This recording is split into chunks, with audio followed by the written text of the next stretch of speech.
ಇವತ್ತು ಇಡೀ ರಾಜ್ಯಾದ್ಯಂತ ಈ ಕಾರ್ಯಕ್ರಮ ಅಧ್ಯಕ್ಷತೆಯನ್ನು ವಹಿಸಿರತಕ್ಕಂಥ ಜೈಲಿಗೆ ಹೋಗಿ ಬಂದಿರುವ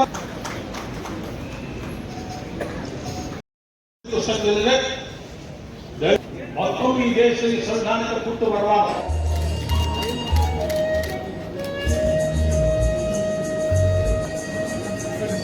ಬಿಡ್ತೀವಿ ಅಂತ ನಾನು ಪ್ರಶ್ನೆ ಕೇಳ್ಕೊಂಡೆ. ಮೊದಲನೇದಾಗಿ ನಾನು ಧೈರ್ಯವಾಗಿ ಹೇಳಬಲ್ಲೆ, ಬಾಬಾ ಸಾಹೇಬ್ ಅಂಬೇಡ್ಕರ್ ಯಾರು ಕಂಪೇರ್ ಮಾಡಿದಾಗ ಒಂದು ಹಿಡಿಯಷ್ಟು ಕೆಲಸ ಸಂವಿಧಾನ, ಅನುಸ ಹಿಮಾಲಯದಷ್ಟು ಕೆಲಸ ಮಾಡಿದ್ದಾರೆ. ಆ ಕೆಲಸಗಳು ಏನು ಅಂತ ನನಗೆ ಯಾವಾಗಾದ್ರೂ ಅವಕಾಶ ಸಿಕ್ಕಾಗ ನಿಮ್ ಜೊತೆ ಹಂಚ್ಕೊಳ್ತೀನಿ. ಆದ್ರೆ ಇವತ್ತು ನನ್ನ ಸಂವಿಧಾನದ ಬಗ್ಗೆ ನಿಮ್ಗೆ ಹಂಚ್ಕೊ ಯಾರಿಗಾದ್ರೂ ಗೊತ್ತಾ ಅಂತ ಕೇಳಿದ್ರೆ ನಮ್ಮಲ್ಲಿ ಬಹುತೇಕರಿಗೆ ಗೊತ್ತಿಲ್ಲ. ಸಂವಿಧಾನದ ಪುಸ್ತಕ ಹಿಡಿದು ಬಹಳ ಜನ ಓದಿಸಿದ್ದಾರೆ. ಸಿದ್ದರಾಮಯ್ಯ ಅವರು ಬಂದ ಮೇಲಂತೂ ಪ್ರಿಯಾಂಬಲ್ ನ ಎಲ್ಲರಿಗೂ ಓದಿಸ್ಬಿಟ್ಟಿದ್ದಾರೆ, ಓದಿ ಓದಿ ಓದಿ ಅಂತ ಹೇಳಿದ್ದಾರೆ. ಮತ್ತು ಆ ಪ್ರಿಯಾಂಬಲ್ ನ ಬರೆದವರು ಬಾಬಾ ಸಾಹೇಬ್ ಅಲ್ವೇ ಅಲ್ಲ. ಎರಡು ಸಮಿತಿಯ ರಚನೆ ಮಾಡಲಾಯಿತು. ಸಂವಿಧಾನ ಹೇಗಿರಬೇಕು, ಏನೇನಿರಬೇಕು ಅನ್ನೋದಕ್ಕೆ ಒಂದು ಡ್ರಾಫ್ಟ್ ಮಾಡಲಾಯಿತು. ಇದು ಹಿಂಗಿರುತ್ತೆ. 2 ವರ್ಷಗಳ ಕಾಲ ದೊಡ್ಡ ಚರ್ಚೆ ನಡೀತು. ದೊಡ್ಡ ಚರ್ಚೆ ಹೆಂಗಿದೆ ಗೊತ್ತಾ? ನೀವೇನಾದ್ರೂ ಬಾಬಾ ಸಾಹೇಬರ ಕರಡು ಸಮಿತಿಯಲ್ಲಿ ಅಂತಂದ್ರೆ ಒಂದು ಚರ್ಚೆ ಶುರುವಾಗುತ್ತೆ. ಆ ಚರ್ಚೆಯಲ್ಲಿ ಏನ್ ಚರ್ಚೆ ಆಗುತ್ತೆ ಗೊತ್ತಾ? ಈ ವಾಕ್ಯದಲ್ಲಿ ಇಲ್ಲೊಂದು ಕಾಮ ಹಾಕಲಾಗಿದೆ, ಈ ಕಾಮ ಇದ್ರೆ ಏನೇನು ಪ್ರಾಬ್ಲಮ್ ಆಗುತ್ತೆ ಅಂತ ಚರ್ಚೆ. ನಮ್ಮನ್ನು ಕೇಳಿದ್ರು ಹೋದ್ರು ಹೋಗ್ಲಿ ಬಿಡ್ರಿ ಕಾಮ ಏನಾಗಬೇಕು ಅಂತ. ಆದ್ರೆ ಬಾಬಾ ಸಾಹೇಬರು ವಿಸ್ತಾರವಾಗಿ ಮಾತನಾಡಿ ಈ ಕಾಮದ ಅರ್ಥ ಏನು, ಈ ಕಾಮ ಇದ್ರೆ ಈ ಸೆಂಟೆನ್ಸ್ ಏನಾಗುತ್ತೆ, ಈ ಕಾಮ ತೆಗೆದ್ರೆ ಈ ಸೆಂಟೆನ್ಸ್ ಅಲ್ಲಿ ಏನು ಪ್ರಾಬ್ಲಮ್ ಆಗುತ್ತೆ ಅಂತ ಹೇಳಿ ಈ ಕಾಮ ಅಲ್ಲಿ ಇರಬೇಕು ಅಂತ ಹೇಳುವಷ್ಟರ ಮಟ್ಟಿಗೆ ಚರ್ಚೆ ಆಗಿದೆ. ಬಾಬಾ ಸಾಹೇಬ್ರನ್ನ ಸುಮ್ಮನೆ ಸಂವಿಧಾನ ಶಿಲ್ಪಿ ಅಂತ ಕರೆದಿಲ್ಲ. ಆಯ್ತಪ್ಪ, ಸಂವಿಧಾನ ನಾನು ನೀವು ಯಾಕೆ ಬರೀಲಿಕ್ಕಾಗೋದಿಲ್ಲ? ಯಾಕೆ ಬಾಬಾ ಸಾಹೇಬ್ರೆ ಅಂತಂದ್ರೆ ಸುಮ್ಮನೆ ಬರೆದ್ಬಿಟ್ಟು ಎಕ್ಸಾಮ್ ನಲ್ಲಿ ಎಸ್ಸೆ ಬರೆದು ಕೊಟ್ಟಂಗಲ್ಲ. ಅದು ಬರೆದ ನಂತರ ಆ ಸಭೆಯಲ್ಲಿರುವಂತ ಪ್ರತಿಯೊಬ್ಬರಿಗೂ ಕೂಡ ಅದನ್ನ ಎಕ್ಸ್ಪ್ಲೈನ್ ಮಾಡಿ ಇದು ಯಾಕೆ ಹಿಂಗೆ, ಇಲ್ಲಿಂದ 50 ವರ್ಷಗಳ ನಂತರ ಇದು ಪ್ರಾಬ್ಲಮ್ ಏನಾಗುತ್ತೆ, ಇದನ್ನ ಹಿಂಗ್ ಮಾಡಿದ್ರೆ ಏನಾಗುತ್ತೆ ಅನ್ನೋದನ್ನು ಪ್ರತಿಯೊಂದಕ್ಕೂ ಬಾಬಾ ಸಾಹೇಬರು ನಿಂತುಕೊಂಡು ಎಕ್ಸ್ಪ್ಲನೇಷನ್ ಕೊಟ್ಟು ಎಲ್ಲ ಸದಸ್ಯರನ್ನ ಒಪ್ಪಿಸಿದ ನಂತರ ಆ ಸಂವಿಧಾನ ಅನ್ನುವಂಥ ಪುಸ್ತಕ ನಮ್ಮ ಕೈಗೆ ಬಂದಿರೋದು. ಅಂತಂದ್ರೆ ಬಾಬಾ ಸಾಹೇಬರ ಸಾಧನೆ ಎಂತದ್ದಿರ್ಬೋದು ಅಂತ ಯೋಚನೆ ಮಾಡಿ. ಹೀಗಾಗಿ ಬಾಬಾ ಸಾಹೇಬರನ್ನ ಅಷ್ಟು ಎತ್ತರದಲ್ಲಿ ನೋಡೋದು. ಆದ್ರೆ ಬಹಳ ಜನರಿಗೆ ಗೊತ್ತಿಲ್ಲ, ಸಂವಿಧಾನ ರಚನೆ ಯಾರು ಮಾಡಬೇಕು ಎನ್ನುವ ಪ್ರಶ್ನೆ ಬಂದಾಗ ಕಾಂಗ್ರೆಸ್ನವ್ರು ಇವತ್ತು ಹೇಳ್ತಾರಲ್ಲ ನಾವೇ ಸಂವಿಧಾನ. ನಾನು ಯಾವುದೇ ಪಾರ್ಟಿಯ ಬಗ್ಗೆ ಮಾತನಾಡೋದಿಲ್ಲ, ಆದ್ರೆ ಸುಮ್ಮನೆ ನಿಮ್ ಜೊತೆ ಚರ್ಚೆ ಮಾಡ್ಲಿಕ್ಕೆ ಅಂತ ಹೇಳ್ತೀನಿ. ಕಾಂಗ್ರೆಸ್ನವ್ರು ಏನ್ ಹೇಳ್ತಾರೆ ಅಂತಂದ್ರೆ, ಬಾಬಾ ಸಾಹೇಬರಿಗೆ ಸಂವಿಧಾನ ಮಾಡಿ ಅಂತ ಕೊಟ್ಟವರೇ ನಾವು ಇರ್ಲಿಲ್ಲ ಅಂದಿದ್ರೆ ಬಾಬಾ ಸಾಹೇಬರು ಎಲ್ಲಿರ್ತಿದ್ರು ಅಂತ ಮಾತನಾಡ್ತಾರೆ. ಆದ್ರೆ ಬಹಳ ಜನರಿಗೆ ಗೊತ್ತಿಲ್ಲ, ಎಡ್ವರ್ಡ್ ಜೆನ್ನಿಂಗ್ ಅನ್ನುವಂತ ಒಬ್ಬ ಸಂವಿಧಾನದ ಎಕ್ಸ್ಪರ್ಟ್ ಇದ್ದ, ಪಶ್ಚಿಮದವನು, ಯುರೋಪ್ನವನು. ಅವನನ್ನ ಕರೆಸಿ ಅವನ ಮೂಲಕ ಈ ದೇಶದ ಸಂವಿಧಾನ ಬರೆಸಬೇಕು ಅಂತ ಕಾಂಗ್ರೆಸ್ ನಿಶ್ಚಯ ಮಾಡಿತ್ತು. ಜವಾಹರ್ಲಾಲ್ ನೆಹರು ನಿರ್ಣಯ ತೆಗೆದುಕೊಂಡಿದ್ರು, ಎಡ್ವರ್ಡ್ ಜೆನ್ನಿಂಗ್ಸ್ ಅಂತ. ಜವಾಹರ್ಲಾಲ್ ನೆಹರು ಮಹಾತ್ಮ ಗಾಂಧೀಜಿ ಹತ್ರ ಹೋದ್ರು, ಎಡ್ವರ್ಡ್ ಜೆನ್ನಿಂಗ್ ಕೈಯಲ್ಲಿ ಭಾರತದ ಸಂವಿಧಾನ ಬರೆಸ್ತಾ ಇದ್ದೀವಿ, ನಿಮ್ಮ ಅಭಿಪ್ರಾಯ ಏನು ಅಂತ ಕೇಳಿದ್ರು. ಮಹಾತ್ಮ ಗಾಂಧಿ ಏನ್ ಹೇಳಿದ್ರು ಗೊತ್ತಾ? ತಲೆಗಿಲೆ ಕೆಟ್ಟಿದ್ಯಾ ನಿನಗೆ? ಸ್ವಾತಂತ್ರ್ಯ ಪಡ್ಕೊಂಡಿರುವಂತ ಭಾರತ ಒಬ್ಬ ವಿದೇಶಿಯನ ಕೈಯಲ್ಲಿ ನಾವು ಹೇಗೆ ಬದುಕಬೇಕು ಎನ್ನುವಂತ ಸ್ಮೃತಿಯನ್ನ ಬರೆಸ್ಕೊಳ್ಬೇಕಾ? ಈ ದೇಶದಲ್ಲಿ ಅದಕ್ಕೆ ಯಾರು ಸಮರ್ಥರಾದವರು ಇಲ್ವಾ ಅಂತ ಕೇಳಿದಾಗ ಅವನು ಕ್ವೆಶ್ಚನ್ ಮಾರ್ಕ್ ಹಾಕಿದ. ಯಾರು ಅಂತಂದಾಗ ಮಹಾತ್ಮ ಗಾಂಧೀಜಿ ಹೇಳಿದ್ರು, ಬಾಬಾ ಸಾಹೇಬ್ ಅಂಬೇಡ್ಕರ್ಗಿಂತ ಸಮರ್ಥರಾದವರು ಯಾರಿದ್ದಾರೆ ಅವರ ಕೈಯಲ್ಲಿ ಈ ಕೆಲಸ ಮಾಡಿಸಬೇಕು ಅಂತ ಮಹಾತ್ಮ ಗಾಂಧೀಜಿಯವರು ಆದೇಶಿಸಿದ ನಂತರ ಜವಾಹರ್ಲಾಲ್ ನೆಹರು ಬಾಬಾ ಸಾಹೇಬರಿಗೆ ಬಿಟ್ಕೊಟ್ಟಿದ್ದು. ಇಲ್ಲದೆ ಹೋಗಿದ್ದಿದ್ರೆ ಸಂವಿಧಾನದ ಶಿಲ್ಪಿ ಅಂತ ಎಡ್ವರ್ಡ್ ಜೆನ್ನಿಂಗ್ ಫೋಟೋ ಹಾಕೊಂಡು ಹಾರ ಹಾಕ್ಬೇಕಿತ್ತು ನಾವು. ಅದರ ಶ್ರೇಯ ಹೋಗೋದು ಮಹಾತ್ಮ ಗಾಂಧೀಜಿಗೆ. ಅದು ಮಹಾತ್ಮ ಗಾಂಧೀಜಿಯವರು ಹೇಳಿದ್ರಿಂದಾಗಿ ಜವಾಹರ್ಲಾಲ್ ನೆಹರುಗೆ ಅರ್ಥ ಆಯಿತು ಸಂವಿಧಾನವನ್ನು ಇವ್ರ ಕೈಯಲ್ಲಿ ಬರೆಸಬಹುದು ಅಂತ. ಆದರೆ ಸಂವಿಧಾನದ ರಚನಾ ಸಮಿತಿಯಲ್ಲಿ ನಾನು ನಿಮ್ಮೆಲ್ಲರನ್ನೂ ಕೇಳ್ಕೊಳ್ತೀನಿ, ಇಡೀ ಡಿಸ್ಕಷನ್ ಓದೋದು ಬೇಡ. ಆ ಇಡೀ ಡಿಸ್ಕಷನ್ ನ ಕೊನೆಯಲ್ಲಿ ಇವತ್ತು ಎಲ್ಲ ಮುಗಿದೋಗುತ್ತೆ, ಡಿಸ್ಕಷನ್ ಮುಗಿದೋಗುತ್ತೆ ಎಂದಾಗ ಕೊನೆಯಲ್ಲಿ ಬಾಬಾ ಸಾಹೇಬರು ನಿಂತ್ಕೊಂಡು ಮಾತನಾಡ್ತಾರೆ. ಏನ್ ಚೆನ್ನಾಗಿ ಮಾತಾಡ್ತಾರೆ ಗೊತ್ತಾ? ಮೊದಲನೇ ಸಂಗತಿ ಅವ್ರು ಏನ್ ಹೇಳ್ತಾರೆ, ಈ ಸಂವಿಧಾನ ಚೆನ್ನಾಗಿದೆಯೋ ಕೆಟ್ಟದಾಗಿದೆಯೋ ಅಂತ ಯಾರಾದರೂ ಪ್ರಶ್ನೆ ಕೇಳಿದ್ರೆ ನಾನು ಇವತ್ತು ಉತ್ತರ ಕೊಡ್ಲಿಕ್ಕೆ ಆಗಲ್ಲ. ಸರಿಯಾಗಿ ಅರ್ಥ ಮಾಡ್ಕೊಳ್ಳಿ, ಬಾಬಾ ಸಾಹೇಬ್ರು ಹೇಳಿದ್ದು ಅವರೇ ಬರೆದಿರುವಂತ ಸಂವಿಧಾನ. ಈ ಸಂವಿಧಾನ ಚೆನ್ನಾಗಿದೆಯೋ ಕೆಟ್ಟದಾಗಿದೆಯೋ ಅಂತ ಹೇಳಿದ್ರೆ ನಾನು ಉತ್ತರ ಕೊಡ್ಲಿಕ್ಕೆ ಆಗೋದಿಲ್ಲ. ಯಾಕೆ ಅಂದ್ರೆ ಒಬ್ಬ ಒಳ್ಳೆಯ ವ್ಯಕ್ತಿ ಈ ಪುಸ್ತಕವನ್ನು ಹಿಡ್ಕೊಂಡ್ರೆ ಈ ಪುಸ್ತಕ ಚೆನ್ನಾಗಿರುತ್ತೆ. ಒಬ್ಬ ಕೆಟ್ಟ ವ್ಯಕ್ತಿ ಕೈಯಲ್ಲಿ ಈ ಪುಸ್ತಕ ಹೋದ್ರೆ ಅವನು ಇದನ್ನು ಬಳಸ್ಕೊಂಡೇ ಕೆಟ್ಟ ಕೆಲಸ ಮಾಡ್ತಾನೆ, ಪುಸ್ತಕ ಕೆಟ್ಟದ್ದಾಗ್ಬಿಡುತ್ತೆ, ವ್ಯಕ್ತಿಯ ಮೇಲೆ ನಿರ್ಭರವಾಗುತ್ತೆ ಅಂತ ಬಾಬಾ ಸಾಹೇಬ್ರು ಆವತ್ತು ಹೇಳಿದ್ರು. ಮಿತ್ರ, ಯಾವ ವ್ಯಕ್ತಿಯ ಕೈಯಲ್ಲಿ ಪುಸ್ತಕ ಸಿಕ್ಕಿದಾಗ ಏನೆಲ್ಲ ಆಯ್ತು ಅನ್ನೋದನ್ನ ನಾನು ನಿಮ್ಮ ಮುಂದೆ ಇಟ್ಟರೆ ನನ್ನ ಕೆಲಸ ಮುಗಿಯುತ್ತೆ. ಬಾಬಾ ಸಾಹೇಬ್ರು ಹೇಳಿದ್ರು. ಬಾಬಾ ಸಾಹೇಬ್ರು ಉತ್ತರ ಕೊಡ್ಲಿಲ್ಲ. ಕೊನೆಗೊಂದಿನ ಉತ್ತರ ಕೊಟ್ಟು ಹೇಳಿದ್ರು, ಅವತ್ತು ನೀವು ಪ್ರಶ್ನೆ ಕೇಳಿದ್ರಲ್ಲ, ಇವತ್ತು ನಾನು ಉತ್ತರ ಕೊಡ್ತೀನಿ. ದೇಶಕ್ಕೆ ಸ್ವಾತಂತ್ರ್ಯ ಬಂದಾಗ ಪ್ರಜಾಪ್ರಭುತ್ವದ ಗುಡಿಯೊಳಗೆ ದೇವರು ಬಂದು ಕೂತ್ಕೊಳ್ತಾರೆ ಅನ್ಕೊಂಡಿದ್ವಿ, ದೆವ್ವ ಬಂದು ಕೂತು ಬಿಡುತ್ತಲ್ಲ, ಅಂತವ್ರ ಕೈಯಲ್ಲಿ ಸಂವಿಧಾನ ಕೊಡೋಕ್ಕಿಂತ ಸುಡೋದು ಒಳ್ಳೇದು ಅಂದ್ರು ಬಾಬಾ ಸಾಹೇಬ್ರು. ಯಾರಿಗೆ ಹೇಳಿದ್ದನ್ನ? ಯಾರು ಬಂದು ಕೂತಿದ್ದವತ್ತು? ಯಾವ ದೆವ್ವಗಳು ಕೂತಿದ್ವು ದೇವಸ್ಥಾನದ ಒಳಗೆ? ಈ ಪ್ರಶ್ನೆ ನಮಗೆ ಕೇಳ್ಕೊಂಡ್ರೆ ಗೊತ್ತಾಗುತ್ತೆ ಬಾಬಾ ಸಾಹೇಬರ ಆಕ್ರೋಶ ಎಂತದ್ದಿತ್ತು ಅಂತ. ಆದ್ರೆ ಬಾಬಾ ಸಾಹೇಬರು, ನಾನು ತುಂಬಾ ಸಂವಿಧಾನದ ಚರ್ಚೆಗೆ ಹೋಗೋದಿಲ್ಲ, ಆದ್ರೆ ಬಾಬಾ ಸಾಹೇಬರು ಎಷ್ಟು ದೂರದೃಷ್ಟಿ ಇಟ್ಟುಕೊಂಡವರಾಗಿದ್ರು ಅಂತಂದ್ರೆ ಆ ತಮ್ಮ ಕೊನೆಯ ಭಾಷಣದಲ್ಲಿ 3 ಪ್ರಮುಖ ಸಂಗತಿಗಳನ್ನು ಉಲ್ಲೇಖ ಮಾಡ್ತಾರೆ. ಮೊದಲನೇದು, ಹೇಗೆ ಮೊಹಮ್ಮದ್ ಬಿನ್ ಕಾಸಿಮನ ಆಕ್ರಮಣ ಮೊದಲನೇ ಬಾರಿಗೆ ಆದಾಗ ಈ ದೇಶದ ಕೆಲವು ಜನ ಅವನಿಗೆ ಸಪೋರ್ಟ್ ಮಾಡಿ ಈ ದೇಶದ ಪ್ರಜಾಪ್ರಭುತ್ವ ನಾಶವಾಗುವಂತೆ ಮಾಡಿದ್ರೋ, ಮುಂದೊಂದು ದಿನ ಈ ದೇಶ ಮತ್ತೊಮ್ಮೆ ತನ್ನ ಪ್ರಜಾಪ್ರಭುತ್ವವನ್ನು ಕಳೆದುಕೊಳ್ಳುತ್ತಾ ಅನ್ನುವ ಹೆದರಿಕೆ ನನಗಿದೆ ಅಂತ ಬಾಬಾ ಸಾಹೇಬರು ಹೇಳಿದ್ರು. ಕೊನೆಯ ಭಾಷಣದಲ್ಲಿ ಹೇಳಿದ್ರು. ಅದರ ಅರ್ಥ ಏನು ಗೊತ್ತೇನು? ಅವರು ಮುಂದುವರಿಸಿ ಹೇಳ್ತಾರೆ, ಯಾವತ್ತು ಈ ದೇಶವನ್ನ ಆಳುವಂತ ಪಕ್ಷಗಳಿಗೆ ತನ್ನ ಹಿತಾಸಕ್ತಿ ಮತ್ತು ತನ್ನ ಪಕ್ಷದ ಹಿತಾಸಕ್ತಿ ದೇಶದ ಹಿತಾಸಕ್ತಿಗಿಂತ ಮೇಲಾಗುತ್ತೋ ಅವತ್ತು ಈ ದೇಶದ ಪ್ರಜಾಪ್ರಭುತ್ವ ಕಳೆದು ಹೋಗುತ್ತೆ. ನನಗೆ ಆ ಆತಂಕ ಬಹಳವಾಗಿ ಕಾಡ್ತಾ ಇದೆ ಅಂತ ಬಾಬಾ ಸಾಹೇಬ್ರು ಹೇಳಿದ್ರು. ಎರಡನೇದೇನು ಹೇಳಿದ್ರು ಗೊತ್ತಾ? ಬಾಬಾ ಸಾಹೇಬ್ರು ಹೇಳಿದ್ರು, ಈ ಸಂವಿಧಾನಕ್ಕೆ ತಿದ್ದುಪಡಿ ಅಗತ್ಯ, ಕಾಲ ಕಾಲಕ್ಕೆ ತಿದ್ದುಪಡಿ ಆಗಬೇಕು, ಎಲ್ಲ ಜನ ಒಪ್ಪಿಕೊಂಡು ಅದನ್ನ ತಿದ್ದುಪಡಿ ಮಾಡಬೇಕು. ಆದರೆ ಆ ಸಂಗತಿ ಹೆಂಗೆ ಹೇಳ್ತಾರೆ ಅಂತಂದ್ರೆ, ನಾವು ನಿಶ್ಚಯ ಮಾಡಿ ನೀವು ಹೀಗಿರಬೇಕು ಅಂತ ಮುಂದಿನ ಪೀಳಿಗೆಗೆ ಹೇಳುವಂತಿಲ್ಲ. ಅವರಿಗೆ ಏನ್ ಬೇಕೋ ಅವ್ರು ನಿಶ್ಚಯ ಮಾಡಿ ಅವ್ರು ತಯಾರು ಮಾಡ್ಕೋಬೇಕು. ಇಷ್ಟು ವಿಸ್ತಾರವಾಗಿ ತನ್ನ ಒಂದು ಕೃತಿಯ ಬಗ್ಗೆ ಯಾರಾದರೂ ಮಾತನಾಡಿದ್ರೆ ಅದು ಬಾಬಾ ಸಾಹೇಬರಿಗೆ ಮಾತ್ರ ಸಾಧ್ಯ, ಇನ್ಯಾರಿಗೂ ಸಾಧ್ಯವಾಗುವಂಥದ್ದಲ್ಲ. ಆದ್ರೆ 3ನೇ ಸಂಗತಿಯೊಂದನ್ನು ಬಾಬಾ ಸಾಹೇಬರು ಹೇಳಿದ್ರು. ಅವ್ರು ಹೇಳಿದ್ರು, ಯಾವ ಸಂದರ್ಭ ಬಂದಾಗ್ಲೂ ನಿಮ್ಮ ಸ್ವಾತಂತ್ರ್ಯವನ್ನ ಮತ್ತೊಬ್ಬರ ಕಾಲ ಬುಡಕ್ಕೆ ಹಾಕಬೇಡಿ ಎಂದಿದ್ರು ಬಾಬಾ ಸಾಹೇಬರು. ಯಾರಿಗೆ ಹೇಳಿದ್ರು ಗೊತ್ತಾ? ಇದು ಕಾಂಗ್ರೆಸ್ನವರಿಗೆ ಹೇಳಿದ್ರು. ಕಾಂಗ್ರೆಸ್ನವರು ಪೇಟ ತೆಗೆದುಕೊಂಡು ಹೋಗಿ ಸ್ವಲ್ಪ ದಿನಗಳ ಕಾಲ ನೆಹರು ಕಾಲ್ನಲ್ಲಿಟ್ರು, ಇನ್ ಸ್ವಲ್ಪ ದಿನಗಳ ಕಾಲ ಪೇಟ ತೆಗೆದುಕೊಂಡು ಹೋಗಿ ಅವರು ಇಂದಿರಾ ಗಾಂಧಿ ಬುಡದಲ್ಲಿಟ್ರು. ಈಗಂತೂ ಕಾಂಗ್ರೆಸ್ಸಿಗರು ಹೆಂಗಿದ್ದಾರೆ ಅಂತಂದ್ರೆ ತಗೊಂಡೋಗಿ ರಾಹುಲ್ ಗಾಂಧಿ ಬುಡದಲ್ಲಿ ಇಟ್ಬಿಟ್ಟಿದ್ದಾರೆ. ನಾನು ತಮಾಷೆ ಮಾಡ್ತಿರ್ತೀನಿ ಅವರಿಗೆ. ನಾನು ಕಾಂಗ್ರೆಸ್ನ ವಿರೋಧಿಯಾಗಿ ಮಾತನಾಡ್ತಿಲ್ಲ ಮಿತ್ರರೇ, ಬಾಬಾ ಸಾಹೇಬರ ಮಾತಿನ ಕುರಿತಂತೆ ಮಾತನಾಡ್ತಿದ್ದೀನಿ. ನಾವು ಹೆಂಗಿದ್ದೀವಿ ಗೊತ್ತಾ? ಈಗ ನನಗೆ ಅತ್ಯಂತ ಪ್ರೀತಿ ಪಾತ್ರ ನಾಯಕರು ಯಾರು ಈ ದೇಶದಲ್ಲಿ ಅಂತಂದ್ರೆ ನಿಸ್ಸಂಶಯವಾಗಿ ಇವತ್ತಿನ ದಿನದಲ್ಲಿ ನನ್ನ ಅತ್ಯಂತ ಗೌರವ ಕೊಡುವಂತ ನನ್ನ ನಾಯಕರಿದ್ರೆ ಅದು ನರೇಂದ್ರ ಮೋದಿ ಅವರೇ. ಯಾಕೆಂದ್ರೆ ಈ ದೇಶಕ್ಕೋಸ್ಕರ ಬದುಕಿರೋ ರೀತಿ ಹಂಗಿದೆ. ನರೇಂದ್ರ ಮೋದಿ ಅವರು ಏನಾದರೂ ಕೆಲಸ ಮಾಡಿದಾಗ ಅದು ಈ ಕ್ಷಣಕ್ಕೆ ತಪ್ಪು ಅಂತ ಅನ್ನಿಸ್ತಿರ್ಬೋದು, ಆದ್ರೆ ಮನಸ್ಸು ಹೇಳುತ್ತೆ ಈ ಮನುಷ್ಯ ದೇಶದ್ರೋಹ ಮಾಡಲ್ಲ ಕಣ, ಒಳ್ಳೇದೇ ಮಾಡ್ತಾನೆ, ಸ್ವಲ್ಪ ವೆಯ್ಟ್ ಮಾಡು ಅಂತ ಅನಿಸುತ್ತೆ ನನಗೆ. ನಾನು ಹಂಗ ಅನುಭವ ಮಾಡ್ತೀನಿ. ಹಾಗಂತ ನರೇಂದ್ರ ಮೋದಿ ಅವರೇ ಏನಾದರೂ ತಪ್ಪು ಮಾಡಿದ್ರೆ, ದ್ರೋಹ ಮಾಡಿದ್ರೆ, ತೊಂದರೆ ಕೊಟ್ರೆ ಸುಮ್ಮನಿರುವಂತ ಜಾಯಮಾನ ಅಲ್ಲ. ಬಾಬಾ ಸಾಹೇಬರು ಹೇಳಿದ್ದಾರೆ ನಮಗೆ, ನಿಮ್ಮ ಸ್ವಾತಂತ್ರ್ಯವನ್ನ ಯಾರ ಕಾಲ್ಬುಡಕ್ಕೂ ಇಡಬೇಡಿ, ನರೇಂದ್ರ ಮೋದಿ ಅವರ ಕಾಲಬುಡಕ್ಕೂ ಇಲ್ಲ. ಬಾಬಾ ಸಾಹೇಬ್ರು ಹೇಳಿರೋದು ನಮಗೆ. ಹಿಂಗಾಗಿಯೇ ಈ ಕೇಂದ್ರ ಸರ್ಕಾರದಿಂದ ನಮಗೆ ನೆರೆ ಪರಿಹಾರ ಸ್ವಲ್ಪ ತಡವಾದಾಗ ಮುಂಚೂಣಿಯಲ್ಲಿ ನಿಂತ್ಕೊಂಡು ಹೋರಾಟ ಮಾಡ್ಲಿಕ್ಕೆ ನಿಂತವ್ನು ನಾನೇ. ಯಾಕೆ ಅಂತಂದ್ರೆ ಈ ಅನ್ಯಾಯವನ್ನ ಸಹಿಸೋದಿಲ್ಲ ಅಂತ. ನಮಗೆ ಬಾಬಾ ಸಾಹೇಬರ ವೇದವಾಕ್ಯ, ಬೇರೆ ಯಾವುದೂ ಅಲ್ಲ ಅಂತ. ಆದರೆ ಸ್ವಾತಂತ್ರ್ಯ ಬಂದ ನಂತರ ಈ ಸಂವಿಧಾನವನ್ನು ಮುಂದಿಟ್ಕೊಂಡಂತ ಕಾಂಗ್ರೆಸ್ಸು ಎಷ್ಟರ ಮಟ್ಟಿಗೆ ಅನ್ಯಾಯ ಮಾಡ್ತು ಅಂತಂದ್ರೆ, ಬಾಬಾ ಸಾಹೇಬರು ಅತ್ಯಂತ ಪ್ರೀತಿಯಿಂದ ಕೊಟ್ಟಂತ ಎಲ್ಲ ಅಧಿಕಾರಗಳನ್ನು ನಮ್ಮಿಂದ ಕಸಿದುಕೊಳ್ತು. ಸುಮ್ಮನೆ ನಿಮ್ಗೆ ಹೇಳ್ತೀನಿ, ಇವತ್ತು ಅಕಸ್ಮಾತ್ ಬಾಬಾ ಸಾಹೇಬ್ರು ಇಲ್ಲದೆ ಹೋಗಿದ್ದಿದ್ರೆ ಏನಾಗಿರ್ತಿತ್ತು ಅಂತ ಕೇಳಿದ್ರೆ, ದಲಿತರು ನಿಂತ್ಕೊಂಡು ಹೇಳ್ಬೋದು ನಮಗೆ ಅಧಿಕಾರ ಸಿಕ್ತಿರ್ಲಿಲ್ಲ ಅಂತ. ಹೌದು ತಾನೆ? ದಲಿತರಿಗೆ ಮಾತನಾಡುವ ಅಧಿಕಾರ ಇರಲಿಲ್ಲ, ಬಾಬಾ ಸಾಹೇಬರು ಅಧಿಕಾರ ಕೊಟ್ಟರು ಅಂತ. ಆದ್ರೆ ದಲಿತರಿಗೆ ಮಾತ್ರ ಅಲ್ಲ ಮಿತ್ರರೇ, ಇಲ್ಲಿ ಕೂತಿದಾರಲ್ಲ ಪತ್ರಕರ್ತರು, ಈ ಪತ್ರಕರ್ತರಿಗೆ ಅಧಿಕಾರ ಕೊಟ್ಟಿದ್ದು ಬಾಬಾ ಸಾಹೇಬರು. ನೀವು ಏನಾದರೂ ಮಾತನಾಡಿದ್ರೆ ನಿಮ್ಮನ್ನು ಜೈಲಿಗೆ ಹಾಕುವಂತಿಲ್ಲ, ನಿಮಗೆ ಮಾತನಾಡುವ ಅಧಿಕಾರ ನಾನು ಕೊಡ್ತೀನಿ ಅಂತ ಬಾಬಾ ಸಾಹೇಬರು ಸಂವಿಧಾನದ ಮೂಲಕ ಕೊಟ್ಟರು. ಬಾಬಾ ಸಾಹೇಬರು ಸಂವಿಧಾನದ ಮೂಲಕ ಈ ದೇಶದ ಸಾಮಾನ್ಯ ನಾಗರಿಕರಿಗೆ ಅಧಿಕಾರ ಕೊಟ್ಟರು.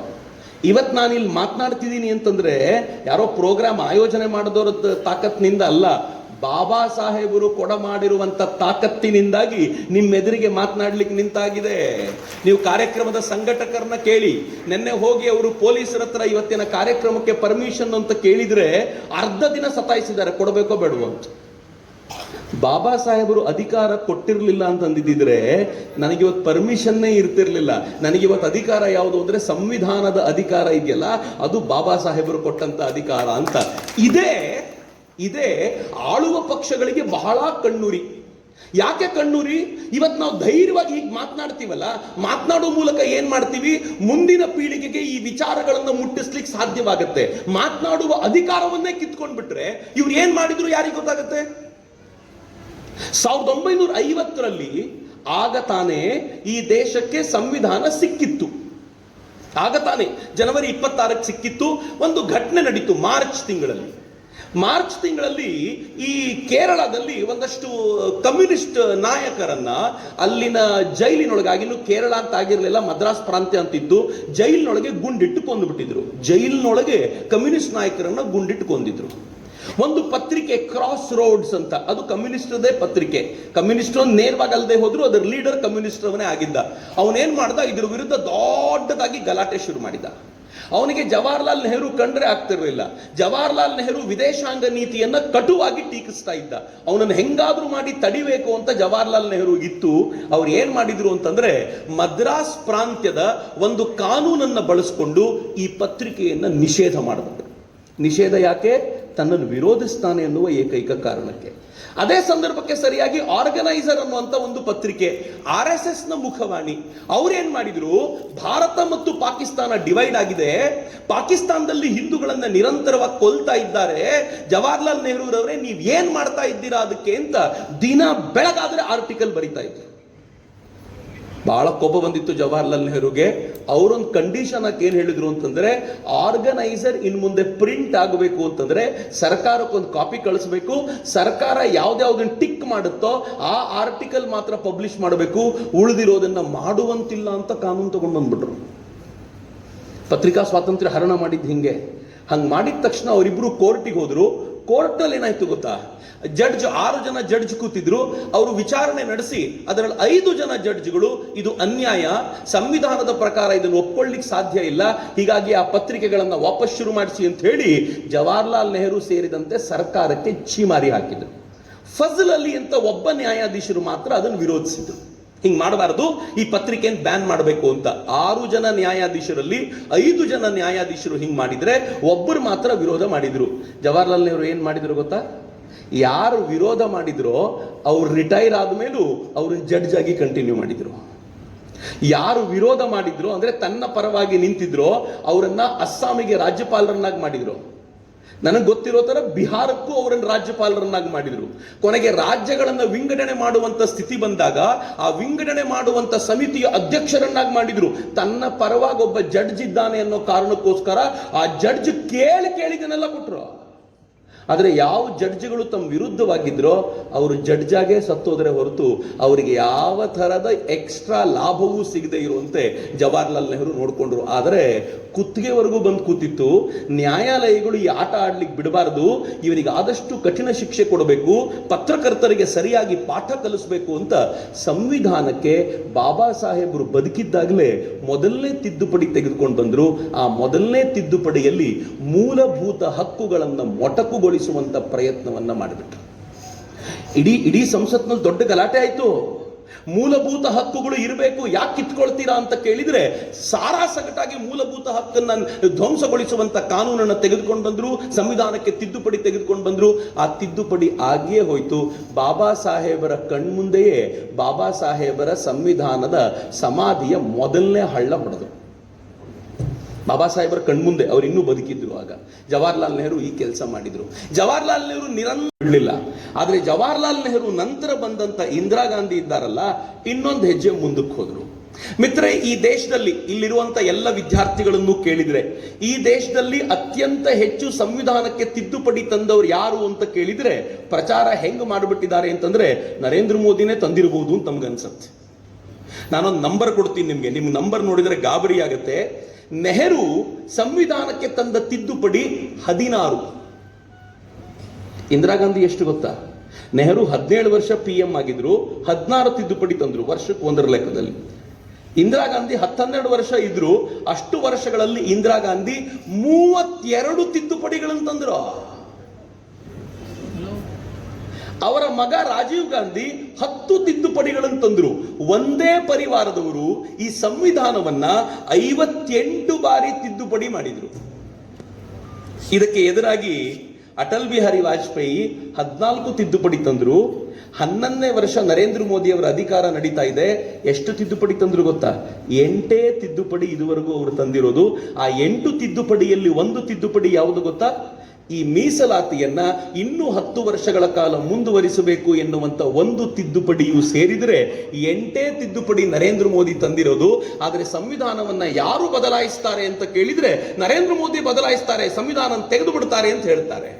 ಆಶ್ಚರ್ಯದ ಸಂಗತಿ ಹೇಳ್ತೀನಿ ನಿಮ್ಗೆ, ಬದಲಾಯಿಸದೆ ಹೋದ್ರೆ ಅದು ಸಂವಿಧಾನವೇ ಅಲ್ಲ ಅಂತ ಜವಾಹರ್ಲಾಲ್ ನೆಹರು ಹೇಳಿದ್ರು. ಬದಲಾಯಿಸೋದು ಸಂವಿಧಾನದ ಅವಿಭಾಜ್ಯ ಅಂಗ, ನಾವು ಬದಲಾಯಿಸ್ತೀವಿ ಅಂತ ಇಂದಿರಾ ಗಾಂಧಿ ಹೇಳಿದ್ರು. ಆದ್ರೆ ನರೇಂದ್ರ ಮೋದಿ ಹೇಳಿದ್ರು, ಸ್ವತಃ ಬಾಬಾ ಸಾಹೇಬ್ ಅಂಬೇಡ್ಕರ್ ಬಂದ್ರು, ಇನ್ನು ಮುಂದೆ ಸಂವಿಧಾನವನ್ನ ಬದಲಾಯಿಸ್ಲಿಕ್ಕೆ ಸಾಧ್ಯ ಇಲ್ಲ ಅಂತ ನರೇಂದ್ರ ಮೋದಿ ಅವರು ಹೇಳಿದ್ರು. ಯಾರು ಬದಲಾಯಿಸ್ತಿರೋದು? ಮಿತ್ರ, ಇಂದಿರಾ ಗಾಂಧಿ ಅವರ ಬದಲಾವಣೆ ಇನ್ನೂ ಒಂದು ಹೆಜ್ಜೆ ಮುಂದಿನದ್ದು. ಇಂದಿರಾ ಗಾಂಧಿಯವರ ಹಿಸ್ಟ್ರಿನ ಸ್ವಲ್ಪ ತಿಳ್ಕೊಂಡ್ರೆ ಬಹಳ ಚೆನ್ನಾಗಿರುತ್ತೆ. ಇಂದಿರಾ ಗಾಂಧಿಯವರು ಈ ಇಡೀ ಸಂವಿಧಾನಕ್ಕೆ ಟೋಟಲ್ ತಿದ್ದುಪಡಿಯನ್ನ ತಂದಂತವರು. ತನ್ನ ತಂದೆ ಕಳ್ಕೊಂಡ ನಂತರ ಸ್ವಲ್ಪ ದಿನಗಳ ಕಾಲ, 1 ವರ್ಷಗಳ ಕಾಲ ಲಾಲ್ ಬಹದ್ದೂರ್ ಶಾಸ್ತ್ರಿ ಪ್ರೈಮ್ ಮಿನಿಸ್ಟರ್ ಆಗಿದ್ರು. ಅದಾದ್ಮೇಲೆ ಇಂದಿರಾ ಗಾಂಧಿ ಅಧಿಕಾರಕ್ಕೆ ಇಂದಿರಾ ಗಾಂಧಿ ತಾನು ರಾಯ್ಬರೇಲಿಯಿಂದ ಎಲೆಕ್ಷನ್ ಗೆಲ್ಲಲಿಕ್ಕೆ ಏನ್ ಮಾಡಿದ್ರು, ಇಡೀ ಸರ್ಕಾರವನ್ನೇ ಬಳಸ್ಕೊಂಡ್ಬಿಟ್ಟಿದ್ರು. ಅದಕ್ಕೆ ಅವ್ರ ಎದುರುಗಡೆ ಸೋತಂತ ಸಮಾಜವಾದಿ ಪಾರ್ಟಿಯವನ್ ಏನ್ ಮಾಡಿದ, ಅವನ್ ಕೋರ್ಟಿಗೆ ಹೋಗಿ, ಅಲಹಾಬಾದ್ ಕೋರ್ಟಿಗೆ ಹೋಗಿ ಹೇಳ್ದ, ಮೋಸ ಮಾಡಿ ಎಲೆಕ್ಷನ್ ಗೆದ್ದಿದ್ದಾರೆ, ಒಂದೋ ಈ ಎಲೆಕ್ಷನ್ ನ ವಾಪಸ್ ಮಾಡಿಸಿ ಅಥವಾ ಆಕೆ ಸೋತಿದ್ದಾರೆ ಅಂತ ನೀವು ನನಗೆ ಹೇಳಿ ಅಂತ ಅಲ್ಲಿಗೆ ಹೋಗಿ ನಿಂತು ಬಿಟ್ಟ. ವಿಚಾರಣೆ ನಡೀತಾನೆ ಇತ್ತು. ಒಂದು ಕಡೆ ಅಲಹಾಬಾದ್ ಕೋರ್ಟ್ ನಲ್ಲಿ ಆಕೆ ಸೋತಿರೋದು ಮೋಸದಿಂದ ಅಂತ ವಿಚಾರಣೆ, ಮತ್ತೊಂದು ಕಡೆ ಆಕೆ ಪವರ್ಫುಲ್ ಲೀಡರ್ ಆಗಿ ಬೆಳೆದಿರೋದ್ರಿಂದ ಅವಳ ಮಗ ಸಂಜಯ್ ಗಾಂಧಿ ಅವನೊಂದು ಕಂಪನಿ ಶುರು ಮಾಡಿದ್ದ. ಆ ಕಂಪನಿಗೆ ಸರ್ಕಾರವನ್ನ ಬಳಸ್ಕೊಳ್ತಾ ಇದ್ದ. ಭ್ರಷ್ಟಾಚಾರ ವ್ಯಾಪಕವಾಗಿ ನಡೆದಿತ್ತು. ಹೇಗೆ ಅಣ್ಣಾ ಹಜಾರೆಯವರ ಆಂದೋಲನ ಶುರುವಾಯಿತೋ, ಇಂದಿರಾ ಗಾಂಧಿಯವರ ಅಧಿಕಾರದಲ್ಲಿದ್ದಾಗ ಜಯಪ್ರಕಾಶ್ ನಾರಾಯಣ್ ಅವರು ದೇಶದಾದ್ಯಂತ ಒಂದು ದೊಡ್ಡ ಆಂದೋಲನ ಶುರು ಮಾಡಿದ್ರು. ಇಂದಿರಾ ಹಟಾವೋ ಅಂತ ಆಂದೋಲನ ಶುರುವಾಯಿತು. ಭ್ರಷ್ಟ ಇಂದಿರಾನ ಅಧಿಕಾರದಿಂದ ಕಿತ್ತಾಕಿ ಅಂತ. ಇಂದಿರಾ ಗಾಂಧಿ ಕೇರ್ ಮಾಡಲಿಲ್ಲ, ಬಿಕಾಸ್ ಕೇರ್ ಮಾಡುವ ಸ್ಥಿತಿಯಲ್ಲಿ ಇರಲಿಲ್ಲ ಆಕೆ. ಆದರೆ ಅಲಹಾಬಾದ್ ಹೈಕೋರ್ಟು ಒಂದು ನಿರ್ಣಯ ಕೊಡ್ತು. 4 ವರ್ಷಗಳ ನಂತರ ಇಂದಿರಾ ಗಾಂಧಿ ತನ್ನ ಕಚೇರಿಯ ಅಧಿಕಾರಿಗಳನ್ನ ಚುನಾವಣೆಗೆ ಬಳಸ್ಕೊಂಡಿದ್ರು ಖಾತ್ರಿಯಾಗಿದ್ದರಿಂದ ಆಕೆ ಚುನಾವಣೆಯನ್ನ ಅಸಿಂಧುಗೊಳಿಸಲಾಗುತ್ತೆ. ಆಕೆ PM ಆಗಿದ್ದಾರೆ, PM ಆಗಿ ಮುಂದುವರಿಬಹುದು ಅಷ್ಟೇ, ಯಾವ ನಿರ್ಣಯವನ್ನು ಕೈಗೊಳ್ಳುವಂತಿಲ್ಲ. ಇವತ್ತಿನಿಂದ 6 ವರ್ಷಗಳ ಕಾಲ ಇಂದಿರಾ ಗಾಂಧಿ ಎಲೆಕ್ಷನ್ ನಲ್ಲಿ ಪಾರ್ಟಿಸಿಪೇಟ್ ಮಾಡುವಂತಿಲ್ಲ ಅಂತ ನಿರ್ಣಯ ಕೊಟ್ಬಿಡ್ತು. ಕೋರ್ಟ್ ಮೇಲೆ ಎಷ್ಟು ಬೆಂಕಿ ಕಾರ್ತಿದ್ದಿರ್ಬೋದು ಇಂದಿರಾ ಗಾಂಧಿಗೆ ಲೆಕ್ಕ ಹಾಕೊಳ್ಳಿ. ಯಾವಾಗ ಈ ನಿರ್ಣಯ ಕೊಡ್ತೋ, ಬೇರೆ ಯಾರಾದ್ರೂ ಇಂದಿರಾ ಗಾಂಧಿ ಅವರ ಜಾಗದಲ್ಲಿದ್ರೆ ರಿಸೈನ್ ಮಾಡಿ ಹೋಗ್ತಿದ್ರು. ಆಯ್ತಪ್ಪ, ಹಿಂಗ್ ಹೇಳಿದಾರಲ್ಲ, ಇನ್ನು ವಾಪಸ್ ಕೋರ್ಟ್ ನಾನು ಸರಿಯಾಗಿದ್ದೀನಿ ಅಂತ ಹೇಳುವವರೆಗೂ ನಾನು ಪ್ರಧಾನಿ ಆಗಿರೋದಿಲ್ಲ ಅಂತ ಇಂದಿರಾ ಗಾಂಧಿ ಏನ್ ಮಾಡಿದ್ರು ಗೊತ್ತಾ? ನಾನೇ ಪ್ರಧಾನಮಂತ್ರಿ ಆಗಿರ್ತೀನಿ, ಅಷ್ಟೇ ಅಲ್ಲ ಈ ಕೋರ್ಟ್ಗಳಿಗೆ ಪಾಠ ಕಲಿಸ್ತೀನಿ ಅಂತ ಅದನ್ನ ಇನ್ನೂ ಹೆಚ್ಚಿನ ವಿಚಾರಣೆಗೆ ಅಂತ ತಗೊಂಡೋದ್ರು. ಆ ಸಂದರ್ಭದಲ್ಲಿ ದೆಹಲಿಯಲ್ಲಿ 1700 ಬಸ್ಸುಗಳನ್ನ ಬಳಸಿಕೊಂಡು ಜನರನ್ನ ಮೂಲೆ ಮೂಲೆಯಿಂದ ಕರ್ಕೊಂಡು ಬಂದು ದೊಡ್ಡದೊಂದು ಸಭೆ ಮಾಡಿ ಆ ಸಭೆಯಲ್ಲಿ ತನ್ನ ಶಕ್ತಿಯ ಪ್ರದರ್ಶನ ಮಾಡಿದ್ರು. ನನ್ನ ಶಕ್ತಿ ಇದು, ನನ್ನನ್ನು ತೆಗಿತೀನಿ ಅಂದ್ರೆ ದೇಶಕ್ಕೆ ಏನ್ ಮಾಡ್ತೀನಿ ನೋಡ್ತಾ ಇರಿ ಅನ್ನುವಂತ ಎಚ್ಚರಿಕೆ ಅದು.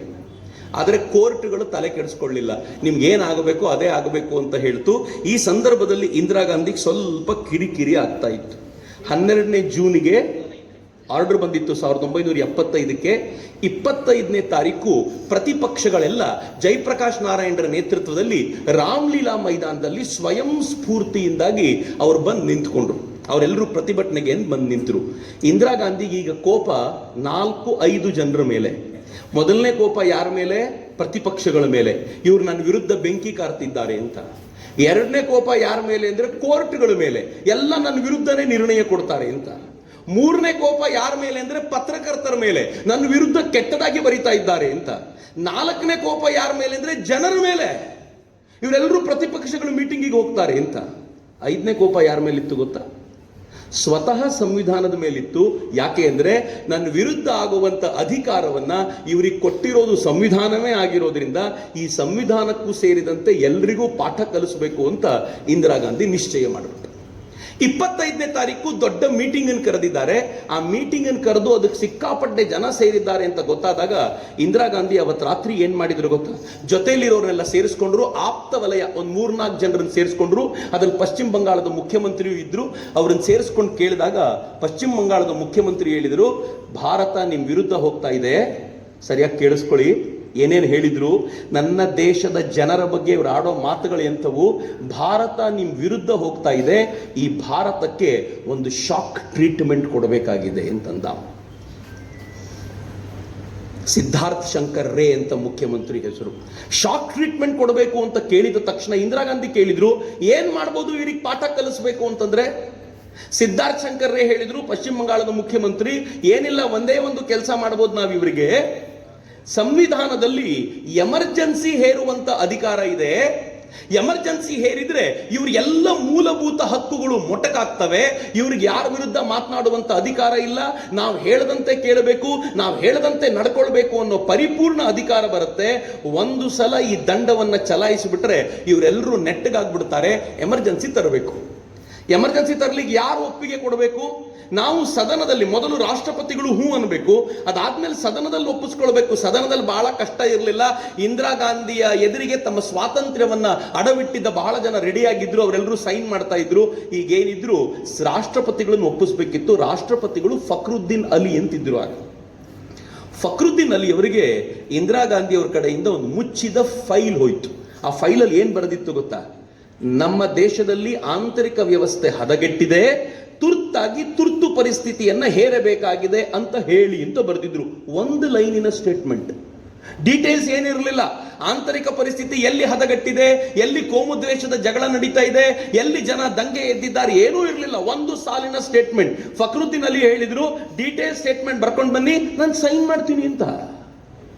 ರಾತ್ರಿ 11:15 ಫಕ್ರುದ್ದೀನ್ ಅಲಿ ಅವ್ರ ಮನೆಗೆ ಒಬ್ಬ ಸಾಮಾನ್ಯ ವ್ಯಕ್ತಿ ಹೋಗಿ ಆ ಫೈಲನ್ನು ಇಟ್ಟ. ಅವರು ಸೈನ್ ಮಾಡಿದ್ರು. ರಾತ್ರಿ 12 ಗಂಟೆಗೆ ಜೂನ್ 25, 1975 ರಾತ್ರಿ 12 ಗಂಟೆಗೆ ಈ ದೇಶಕ್ಕೆ ಎಮರ್ಜೆನ್ಸಿ ಬಿತ್ತು. ಯಾಕೆ ಬಿತ್ತು, ಏನ್ ಬಿತ್ತು, ಹೇಗಾಯ್ತು ಯಾರಿಗೂ ಗೊತ್ತಾಗಲೇ ಇಲ್ಲ. ಎಮರ್ಜೆನ್ಸಿ ಬಿತ್ತು. ಏನ್ ಎಮರ್ಜೆನ್ಸಿ ಅಂತಂದ್ರೆ ಗೊತ್ತಾ? ಎಮರ್ಜೆನ್ಸಿ ಅಂತಂದ್ರೆ ಏನಂದ್ರೆ ನಮ್ಮ ಎಲ್ಲಾ ಸ್ವಾತಂತ್ರ್ಯವನ್ನು ಕಸಿಯುವಂತದ್ದನ್ನು ಎಮರ್ಜೆನ್ಸಿ ಅಂತ ಕರೀತಾರೆ. ತುರ್ತು ಪರಿಸ್ಥಿತಿ. ಚಕ್ರವರ್ತಿ ಸೂಲಿಬೆಲೆ ಇವತ್ತು ಬಾಗಲಕೋಟೆಗೆ ಬಂದು ಮಾತನಾಡ್ತಾರೆ ಅಂತಂದ್ರೆ ತಕ್ಷಣ ಸರ್ಕಾರ ಹೇಳುತ್ತೆ, ನಿನಗೆ ಅನುಮತಿ ಇಲ್ಲ, ಹೋಗಂತ. ಸರ್ಕಾರದ ಯಾವುದೋ ಪೊಲೀಸರು 4 ಜನ ಅಲ್ಲಿ ಸಿಗ್ತಾರೆ, ಸರ್ ನಮ್ಗೆ ಆರ್ಡರ್ ಆಗಿದೆ, ನಿಮ್ಮನ್ನು ಜೈಲಿಗೆ ಹಾಕಬೇಕು. ಯಾಕಪ್ಪ ಆರ್ಡರ್ ಕೊಡು ಅಂದ್ರೆ, ಆರ್ಡರ್ ಎಲ್ಲ ಇಲ್ಲ ಸರ್, ಇದು ತುರ್ತು ಪರಿಸ್ಥಿತಿ, ನೀವು ಒಳಗೆ ಹೋಗ್ಬೇಕಷ್ಟೇ ಅಂತ. ಒಳಗೆ ಹೋಗ್ಬೇಕಷ್ಟೇ. ನಿಮ್ಗೆ ಏನಾದ್ರೂ ರಸ್ತೆಯಲ್ಲಿ ಊಟ ಮಾಡಬೇಕು ಅನ್ಸುತ್ತೆ, ಒಬ್ಬ ಪೊಲೀಸ್ ಬರ್ತಾನೆ, ದಂಡದಲ್ಲಿ ಹೊಡಿತಾನೆ, ರಸ್ತೆಯಲ್ಲಿ ಊಟ ಮಾಡುವಂತಿಲ್ಲ, ಹೋಗು ಮನೆಗೆ ಅಂತ ಹೋಗಬೇಕಟ್ಟೆ. ಇಡೀ ಅಧಿಕಾರ ವ್ಯವಸ್ಥೆಯನ್ನ ಪೂರ್ತಿ ತಮ್ಮ ಕೈಗೆ ತೆಗೆದುಕೊಂಡು ನಮ್ಮ ಜನರಿಗೆ ಸಂವಿಧಾನ ಕೊಡಮಾಡಲ್ಪಟ್ಟಿದ್ದ ಎಲ್ಲ ಹಕ್ಕುಗಳನ್ನ ಕಸಿಯುವಂತದ್ದನ್ನ ಎಮರ್ಜೆನ್ಸಿ ಅಂತ ಕರೆಯಲಾಗುತ್ತೆ. ಇಂದಿರಾ ಗಾಂಧಿ ಆ ಎಮರ್ಜೆನ್ಸಿಯನ್ನ ನಮ್ಮ ಮೇಲೆ ಹೇರಿದ್ರು. ಎಮರ್ಜೆನ್ಸಿ ಹೇರಿದ್ರೆ ಆಶ್ಚರ್ಯ ಏನ್ ಗೊತ್ತಾ? ಇವತ್ತು ಯಾವುದಾದ್ರೂ ಒಂದು ನಿರ್ಣಯವನ್ನ ಕೇಂದ್ರ ಸರ್ಕಾರ ತೆಗೆದುಕೋಬೇಕು ಅಂತಂದ್ರೆ ಮಂತ್ರಿಮಂಡಲಕ್ಕೆ ಗೊತ್ತಿರಬೇಕು, ಪ್ರತಿಪಕ್ಷಗಳಿಗೆ ಗೊತ್ತಿರಬೇಕು. ಮಿತ್ರ, ಆಶ್ಚರ್ಯ, ಪ್ರತಿಪಕ್ಷಗಳು ಗಲಾಟೆ ಮಾಡ್ತಾ ಇವೆ. ಇವತ್ತು ಏನ್ ಗಲಾಟೆ ಮಾಡ್ತಾ ಇವೆ ಗೊತ್ತಾ? ನೀವು ಪಾಕಿಸ್ತಾನ ಮೇಲೆ ಯುದ್ಧ ಮಾಡಿದಿರಿ, ನಮ್ಗೆ ಹೇಳಲೇ ಇಲ್ಲ ಅಂತ.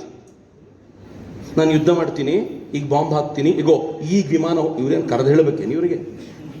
ಯುದ್ಧ ಅಂದ್ರೆ ಸರ್ಪ್ರೈಸು ಅಂತ. ಯುದ್ಧವನ್ನೇ ನಮಗೆ ಹೇಳದೆ ಮಾಡಿದಿರಿ ಅಂತಂದ್ರು. ಎಮರ್ಜೆನ್ಸಿ ನೀ ಹೇಳದೆ ಹೇರಿದ್ರಲ್ಲ, ಯಾರಿಗೂ ಕೇಳಲೇ ಇಲ್ವಲ್ಲ. ಈ ದೇಶದ ಜನರ ಒಂದು ಮಾತನ್ನು ಕೇಳಲಿಲ್ವಲ್ಲ. ಪ್ರಾಬ್ಲಮ್ ಅಲ್ಲಿ ಇದೀವಿ ನಾವು, ಎಮರ್ಜೆನ್ಸಿ ಹಾಕ್ತೀವಿ ಅಂತ ಯಾರಿಗೆ ಗೊತ್ತಿತ್ತು? 4 ಜನರಿಗೆ ಗೊತ್ತಿತ್ತು ಎಮರ್ಜೆನ್ಸಿ ಹೇರ್ತೀವಿ ಅಂತ. ಕ್ಯಾಬಿನೆಟ್ ಅಲ್ಲಿರುವಂತ ಮಿನಿಸ್ಟ್ರಿ ಗೊತ್ತಿರಲಿಲ್ಲ ಎಮರ್ಜೆನ್ಸಿ ಇದೆ ಅಂತ.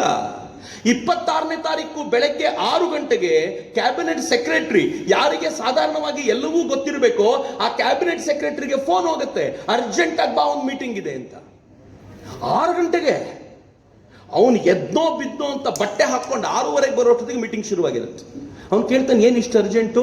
ಅವನಿಗೆ ಹೇಳ್ತಾರೆ ಭಾರತದಲ್ಲಿ ರಾತ್ರಿಯಿಂದ ಎಮರ್ಜೆನ್ಸಿ ಆಗ್ಬಿಟ್ಟಿದೆ, ಅವನಿಗೆ ಗೊತ್ತಿಲ್ಲ, ಕ್ಯಾಬಿನೆಟ್ ಸೆಕ್ರೆಟರಿ ಗೊತ್ತಿಲ್ಲ, ಅವನು ಎಲ್ರಿಗೂ ಎಮರ್ಜೆನ್ಸಿ ಅಂತ ಹೇಳಬೇಕು, ಅವನಿಗೆ ಗೊತ್ತಿರಲಿಲ್ಲ, ಅವನಿಗೆ ಕ್ಯಾಬಿನೆಟ್ ಜೊತೆ ಗೊತ್ತಾಗತ್ತೆ. ಅಷ್ಟರ ಮಟ್ಟಿಗೆ ಇಂದಿರಾ ಗಾಂಧಿ ಈ ಎಮರ್ಜೆನ್ಸಿನ ಹೇರಿದ್ರು. ಹೇರಿದ ತಕ್ಷಣ ಮೊದಲು ಮಾಡಿದ ಕೆಲಸ ಏನು ಗೊತ್ತೇನು? ಮೊದಲು ಮಾಡಿದ ಕೆಲಸ, ಯಾವ್ಯಾವ ಪತ್ರಿಕೆಗಳು ತನ್ನ ವಿರುದ್ಧ ಬರಿತಿದ್ವೋ ಆ ಎಲ್ಲ ಪತ್ರಿಕೆಗಳಿಗೂ ಕರೆಂಟ್ ಸರಬರಾಜು ನಿಲ್ಲಿಸಿ ಅಂತ ಸಂಜಯ್ ಗಾಂಧಿ ಕೊಟ್ಟ ಆರ್ಡರ್. ಕರೆಂಟ್ ಕೊಡಬೇಡಿ, ಕರೆಂಟ್ ಕೊಟ್ಟರೆ ತಾನೇ ಪ್ರಿಂಟ್ ಮಾಡೋದು, ಕರೆಂಟೇ ಕೊಡಬೇಡಿ ಅಂತ. ಎರಡನೇದು, ಹೈಕೋರ್ಟ್ಗಳನ್ನು ಓಪನ್ ಮಾಡ್ಲಿಕ್ಕೆ ಬಿಡಬೇಡಿ. ಯಾರ್ಯಾರು ಹೈಕೋರ್ಟ್ಗೆ ಇದ್ರ ವಿರುದ್ಧ ಹೋಗ್ತಾರೋ, ಓಪನ್ ಇದ್ರೆ ತಾನೇ ಹೋಗೋದು, ಎಮರ್ಜೆನ್ಸಿ ಇರೋದ್ರಿಂದ ಹೈಕೋರ್ಟ್ಗಳನ್ನೇ ತೆಗಿಬೇಡಿ ಅಂತ. ನನಗಿರುವಂತ ಅಧಿಕಾರ ಎಲ್ಲಿದೆ ಗೊತ್ತಾ ಮಿತ್ರರೇ? ಇವತ್ತೇನಾದ್ರೂ ಇಲ್ಲಿ ಮಾತನಾಡಬೇಡ ಅಂತ ಸರ್ಕಾರ ನನಗೆ ಹೇಳಿದ್ರೆ, ನನಗೆ ಒಂದೇ ಒಂದು ಕೊನೆಯ ಆಸರೆ ಇರೋದು, ಬಾಬಾ ಸಾಹೇಬರು ಕೊಟ್ಟ ಸಂವಿಧಾನವನ್ನ ಹಿಡ್ಕೊಂಡು ನಾನು ಕೋರ್ಟ್ ಮುಂದೆ ಹೋಗಿ, ಬಾಬಾ ಸಾಹೇಬರು ಕೊಟ್ಟ ಅಧಿಕಾರ ಕಂಡ್ರಪ್ಪ, ನಾನು ಮಾತಾಡ್ಲೇಬೇಕು ಅಂತ ಹೋದ್ರೆ ಕೋರ್ಟ್ ಹೇಳುತ್ತೆ ಮಾತಾಡಿ ಅಂತ. ಯಾರು ಅಡ್ಡ ಹಾಕ್ತಾರ ನಾವು ನೋಡ್ತೀವಿ ಅಂತ ಕೋರ್ಟ್ ಹೇಳುತ್ತೆ, ಅದು ನನಗೆ ಅಧಿಕಾರ. ಕೋರ್ಟನ್ನೇ ಮುಚ್ಚಿಸ್ಬಿಟ್ರೆ, ಕೋರ್ಟ್ ಮುಚ್ಚಬೇಕು ಅಂತ ನಿಶ್ಚಯ ಮಾಡಿದ್ರು. ಯಾರೋ ಕೆಲವು ಪುಣ್ಯಾತ್ಮರು ಬಂದು ಏನು ಹೇಳಿದ್ರು, ಬೇಡ ಹಂಗೆ ಮಾಡಿದ್ರೆ ಸರಿ ಹೋಗೋದಿಲ್ಲ, ಕೋರ್ಟ್ ಮುಚ್ಚಬೇಡಿ ಅಂತ. ತಕ್ಷಣ ಇಂದಿರಾ ಗಾಂಧಿ ಏನು ಮಾಡಿದ್ರು ಗೊತ್ತಾ? ನಾನು ಹೇಳಿದ್ನಲ್ಲ, ಅವ್ರಿಗೆ ಕೋಪ ಇದ್ದಿದ್ದು ಯಾರ ಮೇಲೆ? ಮೊದಲನೇದು ಪತ್ರಕರ್ತರ ಮೇಲೆ, ಅದಕ್ಕೆ ಕರೆಂಟ್ ನಿಲ್ಲಿಸಿದ್ರು. ಎರಡನೇದು ನ್ಯಾಯಾಲಯಗಳ ಮೇಲೆ ಕೋರ್ಟ್ ನಿಲ್ಲಿಸಿದ್ರು. ಮೂರನೇದು ಸಾಮಾನ್ಯ ಜನರ ಮೇಲೆ, ಅವ್ರ ಮೇಲೆ ಎಮರ್ಜೆನ್ಸಿನೇ ಹೇರಿ ಕಂಡವ್ರನ್ನ ಒಳಗೆ ಹಾಕಿದ್ರು. ನಾಲ್ಕನೇದು ಪ್ರತಿಪಕ್ಷಗಳ ಮೇಲೆ, ಎಲ್ಲ ಪ್ರತಿಪಕ್ಷಗಳ ಲೀಡರ್ಗಳ ಲಿಸ್ಟ್ ಮಾಡಿ ಅವ್ರನ್ನೆಲ್ಲ ತಗೊಂಡೋಗಿ ಜೈಲಿಗೆ ತುಂಬಿದ್ರು. ಐದನೇದು ಸಂವಿಧಾನದ ಮೇಲೆ ಏನ್ ಮಾಡಿದ್ರು ಗೊತ್ತಾ? ಇವತ್ತು ಸಂವಿಧಾನವನ್ನ ಬದಲಾಯಿಸ್ತೀವಿ ಅಂತ ಬೊಬ್ಬೆ ಹೊಡೆಯುವಂತ ಅಯೋಗ್ಯರನ್ನ, ನಾನು ಈ ಪದ ಬಹಳ ಎಚ್ಚರಿಕೆಯಿಂದ ಬುದ್ಧಿವಂತಿಕೆಯಿಂದ ಬಳಸ್ತಿದ್ದೀನಿ. ಯಾಕೆ ಅಂತಂದ್ರೆ, ಅವತ್ತು ಸ್ವತಃ ಇಂದಿರಾ ಗಾಂಧಿಯವರು ತಮ್ಮ ಮಂತ್ರಿ ಸ್ಮರಣ್ ಸಿಂಗ್ ನೇತೃತ್ವದಲ್ಲಿ ಒಂದು ಸಮಿತಿಯನ್ನು ರಚಿಸಿ ಸಂವಿಧಾನ ಎಲ್ಲೆಲ್ಲಿ ತಿದ್ದಬೇಕು ಅಂತ ಒಂದು ಲಿಸ್ಟ್ ಕೊಡಿ ಅಂತ ಲಿಸ್ಟ್ ಮಾಡಿಸಿದ್ರು.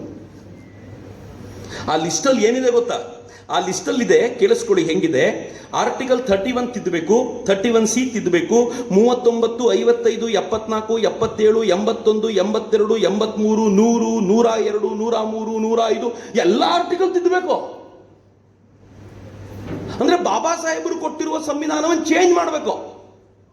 ಇಂಡೈರೆಕ್ಟ್ಲಿ ಸ್ಮರಣ್ ಸಿಂಗ್ ಅವರು ಹೇಳಿದ್ದೇನು ಅಂತಂದ್ರೆ, ಈ ಸಂವಿಧಾನ ನಮ್ಗೆ ಆಳ್ಲಿಕ್ಕೆ ಉಪಯೋಗ ಇಲ್ಲ, ಇದನ್ನು ಪೂರ್ತಿ ಚೇಂಜ್ ಮಾಡಬೇಕು ಅಂತ ಅವ್ರು ಹೇಳಿ ಏನ್ ಹೇಳಿದ್ರು ಅಂತಂದ್ರೆ, ಯಾವ್ದು ಸರಿಯಾಗಿ ಕೇಳಿಸ್ಕೊಳ್ಳಿ, ಇಂದಿರಾ ಗಾಂಧಿ ಯಾಕೆ ಎಮರ್ಜೆನ್ಸಿ ಹೇಳಿದ್ರು ಅಂತಂದ್ರೆ, ಯಾವ್ಯಾವ ನಾಯಕರ ವಿರುದ್ಧ ಕೋರ್ಟ್ ನಲ್ಲಿ ಕೇಸುಗಳಿವೆಯೋ ಆ ಎಲ್ಲ ಕೇಸುಗಳನ್ನ ಬರ್ಖಾಸ್ತು ಮಾಡಬೇಕು ಎಮರ್ಜೆನ್ಸಿ ಕಾಲದಲ್ಲಿ.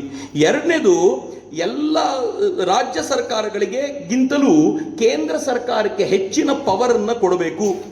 ಮೂರನೇದು, ಅವರು ಈ ರಾಜ್ಯ ಸರ್ಕಾರಗಳಿಗೆ ಕೊಡುವಂತ ನಿರ್ದೇಶನದ ಮೇಲೆ ಪೂರ್ತಿ ಅಧಿಕಾರ ನಮ್ದಿರಬೇಕು. ಒಟ್ಟಾರೆ ರಾಜ್ಯಗಳಿಂದ ಪವರ್ನೆಲ್ಲ ಕಿತ್ಕೊಂಡು, ಜನರಿಂದ ಶಕ್ತಿಯನ್ನೆಲ್ಲ ಕಿತ್ಕೊಂಡು ಅಧಿಕಾರವನ್ನ ತನ್ನ ಬಳಿ ಕೇಂದ್ರೀಕರಿಸಿಕೊಳ್ಬೇಕು ಅಂತ ಇಂದಿರಾ ಗಾಂಧಿ ನಿಶ್ಚಯ ಮಾಡಿಬಿಟ್ರು. ಅದಕ್ಕೆ ತಕ್ಕಂತೆ ಸಂವಿಧಾನಕ್ಕೆ 38ನೇ ತಿದ್ದುಪಡಿ ತಗೊಂಡು ಬಂದ್ರು. 38ನೇ ತಿದ್ದುಪಡಿ ಏನ್ ಗೊತ್ತಾ? ಬಾಬಾ ಸಾಹೇಬರು ಯಾವ ಹಕ್ಕುಗಳನ್ನು ನಮ್ಗೆ ಕೊಟ್ಟಿದ್ರೋ ಆ ಹಕ್ಕುಗಳನ್ನೆಲ್ಲ ಕಸಿಯುವಂತ ತಿದ್ದುಪಡಿಯನ್ನ 38ನೇ ತಿದ್ದುಪಡಿಯಲ್ಲಿ ತಗೊಂಡು ಬಂದ್ರು. ಮಿತ್ರ, 39ನೇ ತಿದ್ದುಪಡಿ ತಗೊಂಡು ಬಂದ್ರು. ಬಹಳ ಇಂಟ್ರೆಸ್ಟಿಂಗ್ ಸ್ಟೋರಿ ನಿಮ್ಗೆ ಹೇಳ್ತೀನಿ. ಈ ದೇಶದಲ್ಲಿ ಏನೇನ್ ನಡೆದಿದೆ, 77ರಲ್ಲಿ ಏನಾಯ್ತು ಅಂತ ತಿಳ್ಕೊಳ್ಳುವಷ್ಟು ಬುದ್ಧಿ ನಮಗಿಲ್ಲ, ಯಾವ ಟೆಕ್ಸ್ಟ್ ಬುಕ್ ಇದನ್ನು ಹೇಳೋದಿಲ್ಲ. ಬಾಬಾ ಸಾಹೇಬರು ಸಂವಿಧಾನ ತಿದ್ದಬಹುದಾ ಅಂತ ಕೇಳಿದ್ರೆ ತಿದ್ದಬಹುದು ಅಂತ ಹೇಳಿದ್ರು. ಆ ಕಾಲಘಟ್ಟಕ್ಕೆ ತಕ್ಕಂತೆ ತಿದ್ದಬೇಕು. ಆದರೆ ಹೆಂಗೆ ತಿದ್ದಬೇಕು? ಮೊದಲು ಏನ್ ತಿದ್ದುಪಡಿ ಆಗಬೇಕೋ ಅದರ ಕರಡು ರೆಡಿ ಆಗಬೇಕು. ಅದನ್ನು ತಗೊಂಡೋಗಿ ಲೋಕಸಭೆಯಲ್ಲಿ ಇಡಬೇಕು. ಲೋಕಸಭೆಯಲ್ಲಿ ಅದನ್ನು ಓದಲಿಕ್ಕೆ 1 ತಿಂಗಳು ಸಮಯ ಕೊಡಿ ಅವರಿಗೆ. ಅವರೆಲ್ಲ ಓದ್ಕೊಂಡು ಬರ್ತಾರೆ, ಎಲ್ಲರೂ ತಮ್ಮ ಅಭಿಪ್ರಾಯಗಳನ್ನು ಹೇಳ್ತಾರೆ, ತಿದ್ದುಪಡಿ ಮಾಡಿ. ರಾಜ್ಯಸಭೆಗೆ ತಗೊಂಡು ಹೋಗಿ, ಅಲ್ಲಿ ಅವರೆಲ್ಲರೂ ಅಭಿಪ್ರಾಯಗಳನ್ನು ಹೇಳ್ತಾರೆ, ತಿದ್ದುಪಡಿ ಮಾಡಿ, ಒಂದು ಫೈನಲ್ ಬರುತ್ತೆ. ಇದಾದ ನಂತರ ನೀವು ಎಲ್ಲ ರಾಜ್ಯಗಳಿಗೆ ಕಳಿಸ್ಕೊಡಿ. ಅಲ್ಲಿನ ಅಸೆಂಬ್ಲಿಯಲ್ಲಿ ಇದನ್ನ ಇಡ್ಲಿ. 50% ರಾಜ್ಯಗಳಾದ್ರೂ ಇದನ್ನು ಓಕೆ ಅಂತ ಹೇಳಬೇಕು. ಅದಾದ ಮೇಲೆ ರಾಷ್ಟ್ರಪತಿಗಳ ಮುಂದೆ ಇಡಿ. ರಾಷ್ಟ್ರಪತಿಗಳು ಇದನ್ನ ನೋಡಿ ಇಂಥದ್ದು ಸ್ವಲ್ಪ ಚೇಂಜ್ ಮಾಡ್ರಪ್ಪ ಅಂತ ಹೇಳಿ ಅವರು ಸೈನ್ ಮಾಡಿಕೊಡ್ತಾರೆ. ಆಗ ಒಂದು ತಿದ್ದುಪಡಿ ಬರುತ್ತೆ. ಈಗ ಇಂದಿರಾ ಗಾಂಧಿ ಒಂದು ತಿದ್ದುಪಡಿ ತಗೊಂಡ್ಬಂದ್ರು. ಇದನ್ನ ಸಂವಿಧಾನಕ್ಕೆ ತಂದಂತ 39ನೇ ತಿದ್ದುಪಡಿ ಅಂತ ಕರೀತಾರೆ. ಎಂಥ ತಿದ್ದುಪಡಿ ನೋಡಿ, 7ನೇ ತಾರೀಕು, ಆಗಸ್ಟ್ 7ನೇ ತಾರೀಕು ಈ ತಿದ್ದುಪಡಿಯನ್ನ ಲೋಕಸಭೆಯಲ್ಲಿ ಇಟ್ಟರು. 1 ತಿಂಗಳು ಓದ್ಲಿಕ್ಕೆ ಕೊಡಬೇಕಿತ್ತು. 1 ತಿಂಗಳಲ್ಲ, 1 ಗಂಟೆ. 1 ಗಂಟೆಯಲ್ಲಿ ಲೋಕಸಭೆಯಲ್ಲಿ ಡಿಸ್ಕಷನ್ ಆಯ್ತು. ಲೋಕಸಭೆಯಲ್ಲಿ ಒಪ್ಕೊಂಡ್ರು ಎಲ್ಲರೂ. ಇಂದಿರಾ ಗಾಂಧಿ ಹೇಳಿದ ಮೇಲೆ ಇಲ್ಲ ಅಂತ ಹೇಳೋ ದಮ್ ಯಾರಿಗಿದೆ ಅವತ್ತಿನ ದಿನಗಳಲ್ಲಿ? ರಾಜ್ಯಸಭೆಗೆ ಹೋಯ್ತು. ರಾಜ್ಯಸಭೆಯಲ್ಲಿ 8ನೇ ತಾರೀಕು ಹೋಯ್ತು. ನೆಕ್ಸ್ಟ್ ಡೇನೆ ರಾಜ್ಯಸಭೆಗೆ ಹೋಯ್ತು. ರಾಜ್ಯಸಭೆಯಲ್ಲಿ ಅದು 1 ಗಂಟೆಯಲ್ಲಿ ಇದೇ ರೀತಿ ಡಿಸ್ಕಷನ್ ನಡೀತು, ಮುಗೀತು, ಎಲ್ಲರೂ ಒಪ್ಕೊಂಡ್ರು. 9ನೇ ತಾರೀಕು ರಾಜ್ಯಗಳಿಗೆ ಹೋಯ್ತು. 50% ರಾಜ್ಯಗಳು 9ನೇ ತಾರೀಕೆ ಒಪ್ಪಿಕೊಂಡು ಕಳಿಸ್ಬಿಟ್ರು. 10ನೇ ತಾರೀಕು ರಾಷ್ಟ್ರಪತಿಗಳ ಬಳಿ ಹೋಯ್ತು. 10ನೇ ತಾರೀಕು ಶನಿವಾರ ಆದರೂ ಭಾನುವಾರ, 10ನೇ ತಾರೀಕು ಭಾನುವಾರ, ರಾಷ್ಟ್ರಪತಿಗಳು ಭಾನುವಾರ ಆದರೂ ಏನ್ ಮಾಡಿದ್ರು ಗೊತ್ತಾ? ತಾವು ಸೈನ್ ಮಾಡಿದ್ರು. ಅಧಿಕಾರಿಗಳನ್ನೆಲ್ಲ ಕರೆಸಿ ಸ್ವಲ್ಪ ಎಕ್ಸ್ಟ್ರಾ ವರ್ಕ್ ಮಾಡ್ರಪ್ಪ ಇವತ್ತು ಅಂತ ಹೇಳಿ ಎಕ್ಸ್ಟ್ರಾ ವರ್ಕ್ ಮಾಡಿಸಿ 10ನೇ ತಾರೀಕು ಭಾನುವಾರ, ಬಹುಶಃ ಈ ದೇಶದಲ್ಲಿ ರೆಕಾರ್ಡ್, ಯುದ್ಧ ಇದ್ದಾಗಲೂ ನಮ್ಮ ಆಫೀಸರ್ಗಳು ಭಾನುವಾರ ಆಫೀಸ್ಗೆ ಹೋಗೋ ಡೌಟ್ ಇದೆ. ಆದರೆ ಇಂದಿರಾ ಗಾಂಧಿಗೋಸ್ಕರ ಭಾನುವಾರನೂ ಕೆಲಸ ಮಾಡಿದ್ರು. ಭಾನುವಾರ ಕೆಲಸ ಮಾಡಿ ಆಗಸ್ಟ್ 10ನೇ ತಾರೀಕು ಅಧಿಸೂಚನೆ ಹೊರಡಿಸಿದ್ರು 39ನೇ ತಿದ್ದುಪಡಿ ಅಂತ. 39ನೇ ತಿದ್ದುಪಡಿಯಲ್ಲಿ ಏನಿತ್ತು ಗೊತ್ತಾ? ಯಾಕೆ ಆಗಸ್ಟ್ 10 ಅಂತಂದ್ರೆ 39ನೇ ತಿದ್ದುಪಡಿಯಲ್ಲಿತ್ತು, ಇವತ್ತಿನಿಂದ ಯಾವುದಾದ್ರೂ ಮಂತ್ರಿಗಳ ವಿರುದ್ಧ ಏನಾದರೂ ಕೋರ್ಟ್ನಲ್ಲಿ ವಿಚಾರಣೆ ನಡೀತಾ ಇದ್ರೆ ಆ ವಿಚಾರಣೆ ಇವತ್ತಿನಿಂದ ಬರ್ಖಾಸ್ತಾಗುತ್ತೆ, ಇನ್ನು ಮುಂದೆ ಅದರ ಬಗ್ಗೆ ಚರ್ಚೆ ನಡೆಸಬಾರದು ಅಂತ ಇತ್ತು. ಅದರಲ್ಲಿ ಯಾಕೆ ಅರ್ಜೆಂಟು? 11ನೇ ತಾರೀಕು ಸುಪ್ರೀಂ ಕೋರ್ಟ್ನಲ್ಲಿ ಈ ಅಮ್ಮಂದು ವಿಚಾರಣೆ ಇತ್ತು. 10ನೇ ತಾರೀಕು ತಂದ್ಬಿಟ್ರು. 11ನೇ ತಾರೀಕು ಸುಪ್ರೀಂ ಕೋರ್ಟ್ ಬಾಗಿಲು ಓಪನ್ ಆದಾಗ ಇಂದಿರಾ ಗಾಂಧಿಯ ಪರವಾಗಿರುವಂತ ವಕೀಲರು ಹೇಳಿದ್ರು, ನಿಮ್ಗೆ ಈ ವಿಚಾರಣೆ ತೆಗೆದುಕೊಳ್ಳೋ ಅಧಿಕಾರವೇ ಇಲ್ಲ, ಯಾಕೆಂದ್ರೆ ಸಂವಿಧಾನದಲ್ಲಿ ತಿದ್ದುಪಡಿ ಹಿಂಗಾಗಿದೆ ನೋಡಿ ಅಂತ ತಿದ್ದುಪಡಿ ತೋರಿಸ್ಬಿಟ್ರು. 39ನೇ ತಿದ್ದುಪಡಿ. ಇಷ್ಟು ಸ್ಪೀಡು ಮಿತ್ರ. ಇವತ್ತು ಒಂದೊಂದು ತಿದ್ದುಪಡಿಗೂ ಸರ್ಕಾರ ಮಾಡುವಂತ ಪ್ರಯಾಸ ಎಂತದ್ದು ಗೊತ್ತಾ? ವಕ್ಫ್ ಆಕ್ಟ್ ಅನ್ನ ಚೇಂಜ್ ಮಾಡಿ ನೋಡಿದ್ರಿ ನೀವು? ವಕ್ಫ್ ಆಕ್ಟ್ ನ ಕುರಿತಂತೆ ಜಾಯಿಂಟ್ ಪಾರ್ಲಿಮೆಂಟರಿ ಕಮಿಟಿನ ಕರೆದ್ರು, ಅದು ಡಿಸ್ಕಷನ್ ಮಾಡ್ತು, ಇಡೀ ದೇಶಕ್ಕೆ ಚರ್ಚೆಗೆ ಬಿಟ್ಟರು, ನಿಮ್ಮ ಅಭಿಪ್ರಾಯವನ್ನು ಹೇಳಿ ಅಂತ. ಎಲ್ಲವನ್ನು ಕ್ರೋಢೀಕರಿಸಿ ಲೋಕಸಭೆಯಲ್ಲಿ ಅಂಗೀಕಾರ ಮಾಡಿದ್ರು, ರಾಜ್ಯಸಭೆಯಲ್ಲಿ ಅಂಗೀಕಾರ ಆಯ್ತು, ಎಲ್ಲ ರಾಜ್ಯಗಳಲ್ಲೂ ಡಿಸ್ಕಷನ್ ನಡೀತಾ ಇದೆ. ಈಗ ಇದಾದ ನಂತರ ಮುಗಿದು ಅದು ರಾಷ್ಟ್ರಪತಿಗಳಿಗೆ ಹೋಗಬೇಕು. ಇನ್ನು ವಕ್ಫ್ ಆಕ್ಟ್ ಬರಬೇಕು ಅಂದ್ರೆ ಇಷ್ಟು ಪ್ರಾಸೆಸ್ ಆಗಬೇಕಿದೆ ಒಂದು ಆಕ್ಟ್ ತರಲಿಕ್ಕೆ. ಆದ್ರೆ ಇಂದಿರಾ ಗಾಂಧಿ 4 ದಿನದಲ್ಲಿ ಆಕ್ಟ್ ತಂದ್ರು. ಎಮರ್ಜೆನ್ಸಿ ಅಂದ್ರೆ ಹಂಗಿರುತ್ತೆ ಅಂತ. ಆದ್ರೆ ಇಷ್ಟೇ ಆಗಿದ್ದಿದ್ರೆ ಬಹುಶಃ ನನಗೆ ನಿಮಗೆ ಏನು ಪ್ರಾಬ್ಲಮ್ ಇಲ್ಲ, ಇವರು ತಮ್ಮದೇ ಏನೋ ಮಾಡ್ಕೊಳ್ತಾರೆ ಅಂತ ಅನ್ಕೊಳ್ಬೋದಿತ್ತು. ಆದರೆ ಇಂದಿರಾ ಗಾಂಧಿ ಏನು ಮಾಡಿಬಿಟ್ರು, ಇನ್ನೂ ಸಂವಿಧಾನದ ಮೇಲೆ ತಮ್ಮದಿರುವಂಥ ಎಲ್ಲ ಆಕ್ರೋಶವನ್ನು ತೀರಿಸಿಕೊಳ್ಳೋ ಸ್ಥಿತಿಯಲ್ಲಿ ಇರಲಿಲ್ಲ. ಅದಕ್ಕೆ ಅವರು ಏನು ಮಾಡಿದ್ರು, ಸಂವಿಧಾನದ ಮೂಲ ಸ್ವರೂಪಕ್ಕೆ ಧಕ್ಕೆ ತರುವಂಥ ಕೆಲಸವನ್ನು ಎಮರ್ಜೆನ್ಸಿ ತಿದ್ದುಪಡಿ 42ನೇ ಮೂಲಕ ಮಾಡಿಬಿಟ್ರು. ನಾನು ಯಾಕೆ ಇದನ್ನು ಸ್ವಲ್ಪ ಡೀಟೇಲ್ ಆಗಿ ಹೇಳ್ತಿದ್ದೀನಿ ಅಂತಂದರೆ, ನೀವೆಲ್ಲರೂ ಮೊಬೈಲಲ್ಲಿ ಏನೇನೋ ಸರ್ಚ್ ಮಾಡ್ತಿರ್ತಿರಲ್ಲ, ಗಂಟೆಗಟ್ಟಲೆ ರೀಲ್ಗಳಲ್ಲಿ ಕೊಳಿತಿರ್ತಿರಲ್ಲ. ಒಂದು ಸ್ವಲ್ಪ ಯಾವಾಗಲಾದರೂ 42ನೇ ತಿದ್ದುಪಡಿ ಏನು, ಎಮರ್ಜೆನ್ಸಿ ಕಾಲದಲ್ಲಿ ಇಂದಿರಾ ಗಾಂಧಿ ಏನು ಮಾಡಿದ್ರು, ಅದ್ರ ಫೋಟೋಸ್ ಆದರೂ ಸಿಗುತ್ತಾ ಅಂತ ನೋಡಿ. ಸೆಕೆಂಡ್ ವರ್ಲ್ಡ್ ವಾರ್ ಫೋಟೋಸ್ ಬೇಕಿದ್ರೆ ಸಿಗುತ್ತೆ, ಎಮರ್ಜೆನ್ಸಿ ಕಾಲದ ಫೋಟೋಸ್ ಸಿಗಲ್ಲ ರೀ. ಇಂಟರ್ನೆಟ್ಟಿಂದ ಮಾಯ. ಪತ್ರಿಕೆಗಳಲ್ಲಿ ಪ್ರಿಂಟೇ ಆಗ್ಲಿಕ್ಕೆ ಬಿಟ್ಟಿರಲಿಲ್ಲ ಅವತ್ತು. ಅದಕ್ಕೆ ನಮಗೆ ಇವತ್ತು ಅವತ್ತಿನ ಪತ್ರಿಕೆಗಳು ಕೂಡ ಸಿಗದೇ ಇರೋಷ್ಟು ಭಯಾನಕವಾಗದಂತ ಕರಾಳ ಯುಗ ಇವತ್ತಿಗೂ ಇದೆ. ಸ್ವಲ್ಪ ಸರ್ಚ್ ಮಾಡಿ ನೋಡ್ರಲ್ಲ. ವರ್ಲ್ಡ್ ವಾರ್ 2 ಎಷ್ಟೊಂದು ಫೋಟೋ ಸಿಗುತ್ತೆ.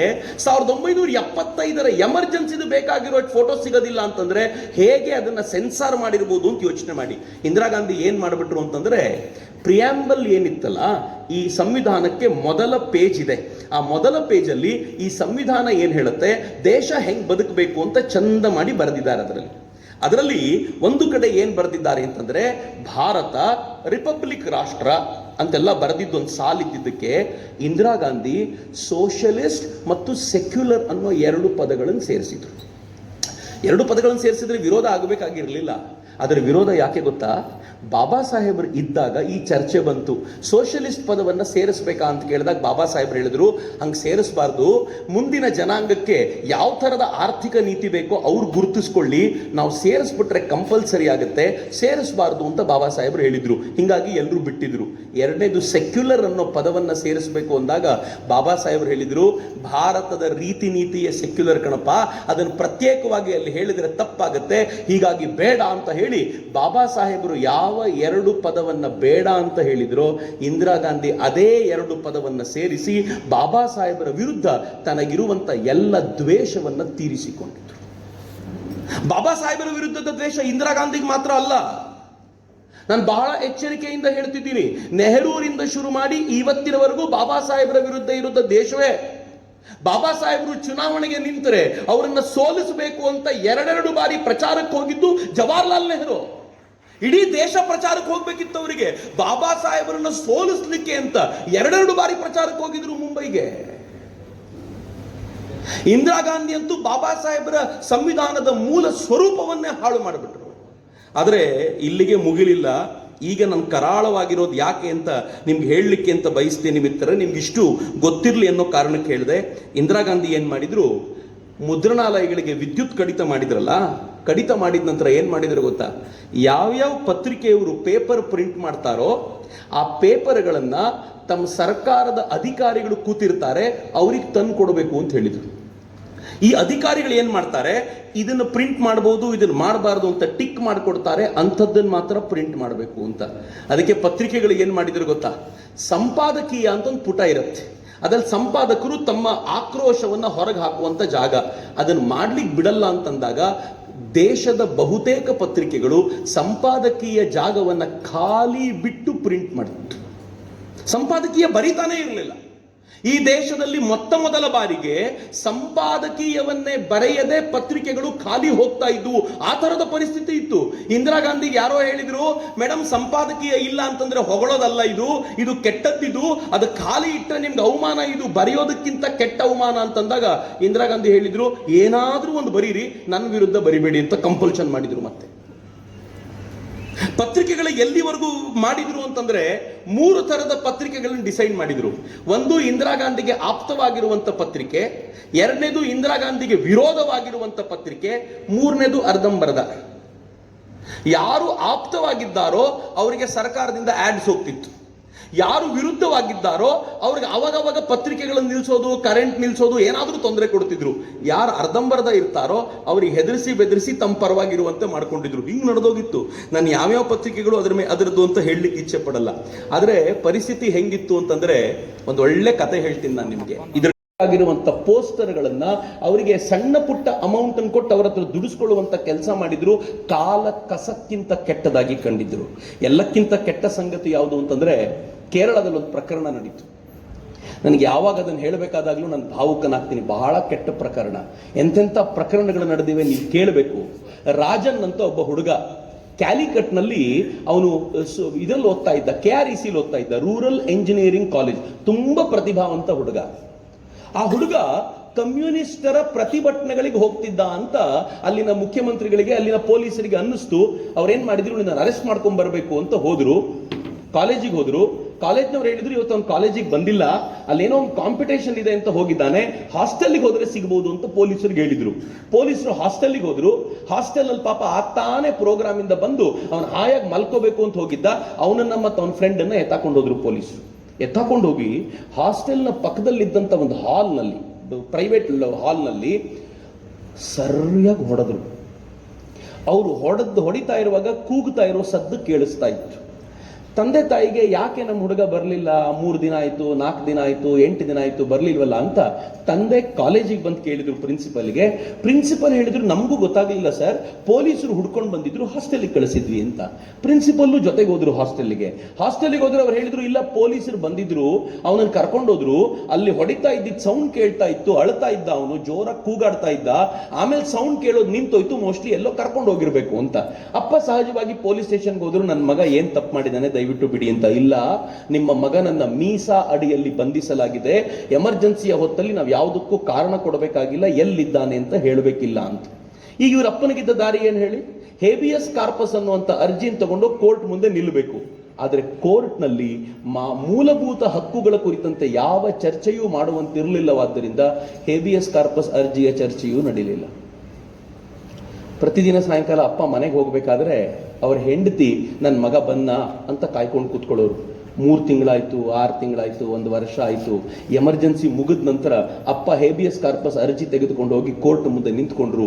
ಕೋರ್ಟ್ ಹೇಳ್ತು, ಪೊಲೀಸರನ್ನ ಕರೆಸಿ ಕರ್ಕೊಂಡು ಬಂದ್ರಿ ಆ ಹುಡುಗ ಎಲ್ಲಿದ್ದಾನೆ ಅಂತ. ಮೊದಲು ಕೋರ್ಟ್ ಅವರು ಪೊಲೀಸರು ಹೇಳಿದ್ರು, ನಾವು ಕರ್ಕೊಂಡೇ ಹೋಗಿಲ್ಲ ಸರ್ ಅವನ್ನ ಅಂತ. ಕೊನೆಗೆ ಕರ್ಕೊಂಡು ಹೋಗಿದ್ದೀವಿ ಅಂತ ಒಪ್ಕೊಂಡ್ರು. ಏನ್ ಮಾಡಿದ್ರು, ಏನು ಬಾಯಿಗೆ ಬರ್ತಿಲ್ಲ. ಅವರು CM ಹತ್ರ ಹೋದ್ರು, ಎಲ್ಲರ ಹತ್ರ ಗಲಾಟೆ ಮಾಡಿದ್ರು. ಅಷ್ಟೊತ್ತಿಗೆ ಮನೆಯಲ್ಲಿ ಅವ್ರ ತಾಯಿ ಮಗ ಬರ್ತಾನೆ ಬರ್ತಾನೆ ಬರ್ತಾನೆ ಅಂತ ಕಾದು ಕಾದು ಹುಚ್ಚಿಯಾಗ್ಬಿಟ್ಟಿದ್ರು. ಹುಚ್ಚಿಯಾಗಿದ್ದವಳು ಹೆಂಗಿದ್ಲು ಗೊತ್ತಾ? ನಾನು ಆ ಪುಸ್ತಕ ಓದಿದ್ದೀನಿ, ಮೆಮೊರೀಸ್ ಆಫ್ ಅ ಫಾದರ್ ಅಂತ ಪುಸ್ತಕ.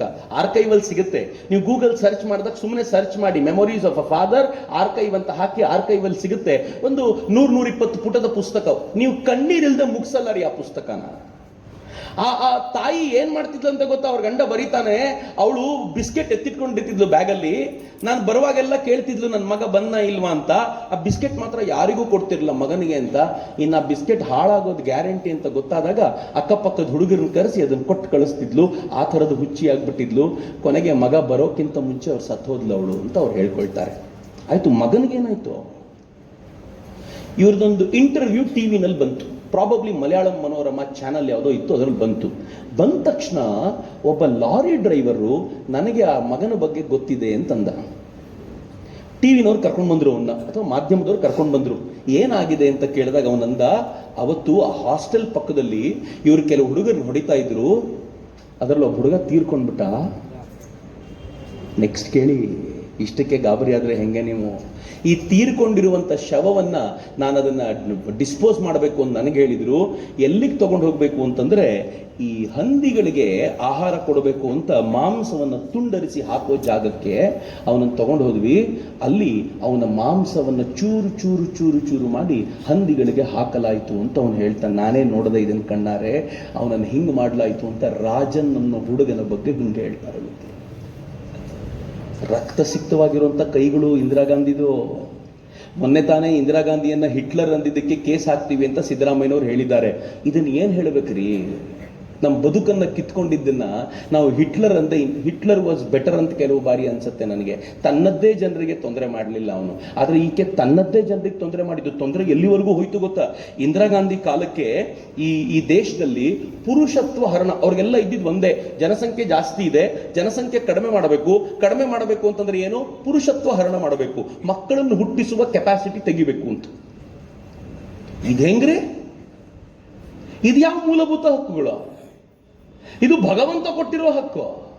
ನೀವು ಇದನ್ನು ತೆಗಿಲಿಕ್ಕೆ ಬರ್ತೀರಾ ಅಂತಂದ್ರೆ ಹೆಂಗೆ? ನೀವು ಕನ್ವಿನ್ಸ್ ಮಾಡ್ಬೋದು, ಮಕ್ಕಳು ಕಡಿಮೆ ಆದರೆ ಚೆನ್ನಾಗಿರುತ್ತೆ ದೇಶ ಅಂತ. ಪುರುಷತ್ವ ಹರಣ ಮಾಡಬೇಕು ಅಂತ ಇಲ್ಲಿರೋ ಹಿರಿಯರಿಗೆ ಗೊತ್ತಿರುತ್ತೆ. ನಸ್ಬಂದಿ ಅಂತ ಕರಿತಿದ್ರು ಅದನ್ನ. ಈ ನಸ್ಬಂದಿ ಅಂದ್ರೆ ಹೆಂಗಿರ್ತಿತ್ತು ಗೊತ್ತಾ? ಸಂಜಯ್ ಗಾಂಧಿ ಹೇಳಿದ್ದ, ನಿಮಗೆ 3 ಲಕ್ಷ ಜನರ ನಸ್ಬಂದಿ ಕರ್ನಾಟಕದಲ್ಲಿ ಮಾಡಿಸ್ಬೇಕು ಅಂತ ಕೊಟ್ರೆ, ಈ ಕರ್ನಾಟಕದ ಕಾಂಗ್ರೆಸ್ಸಿಗರು ಏನ್ ಮಾಡ್ತಿದ್ರು ಗೊತ್ತಾ? ರೋಡಲ್ಲಿ ಹೋಗೋನ್ ಕೇಳೋರು, ಆಗಿದ್ಯಾ?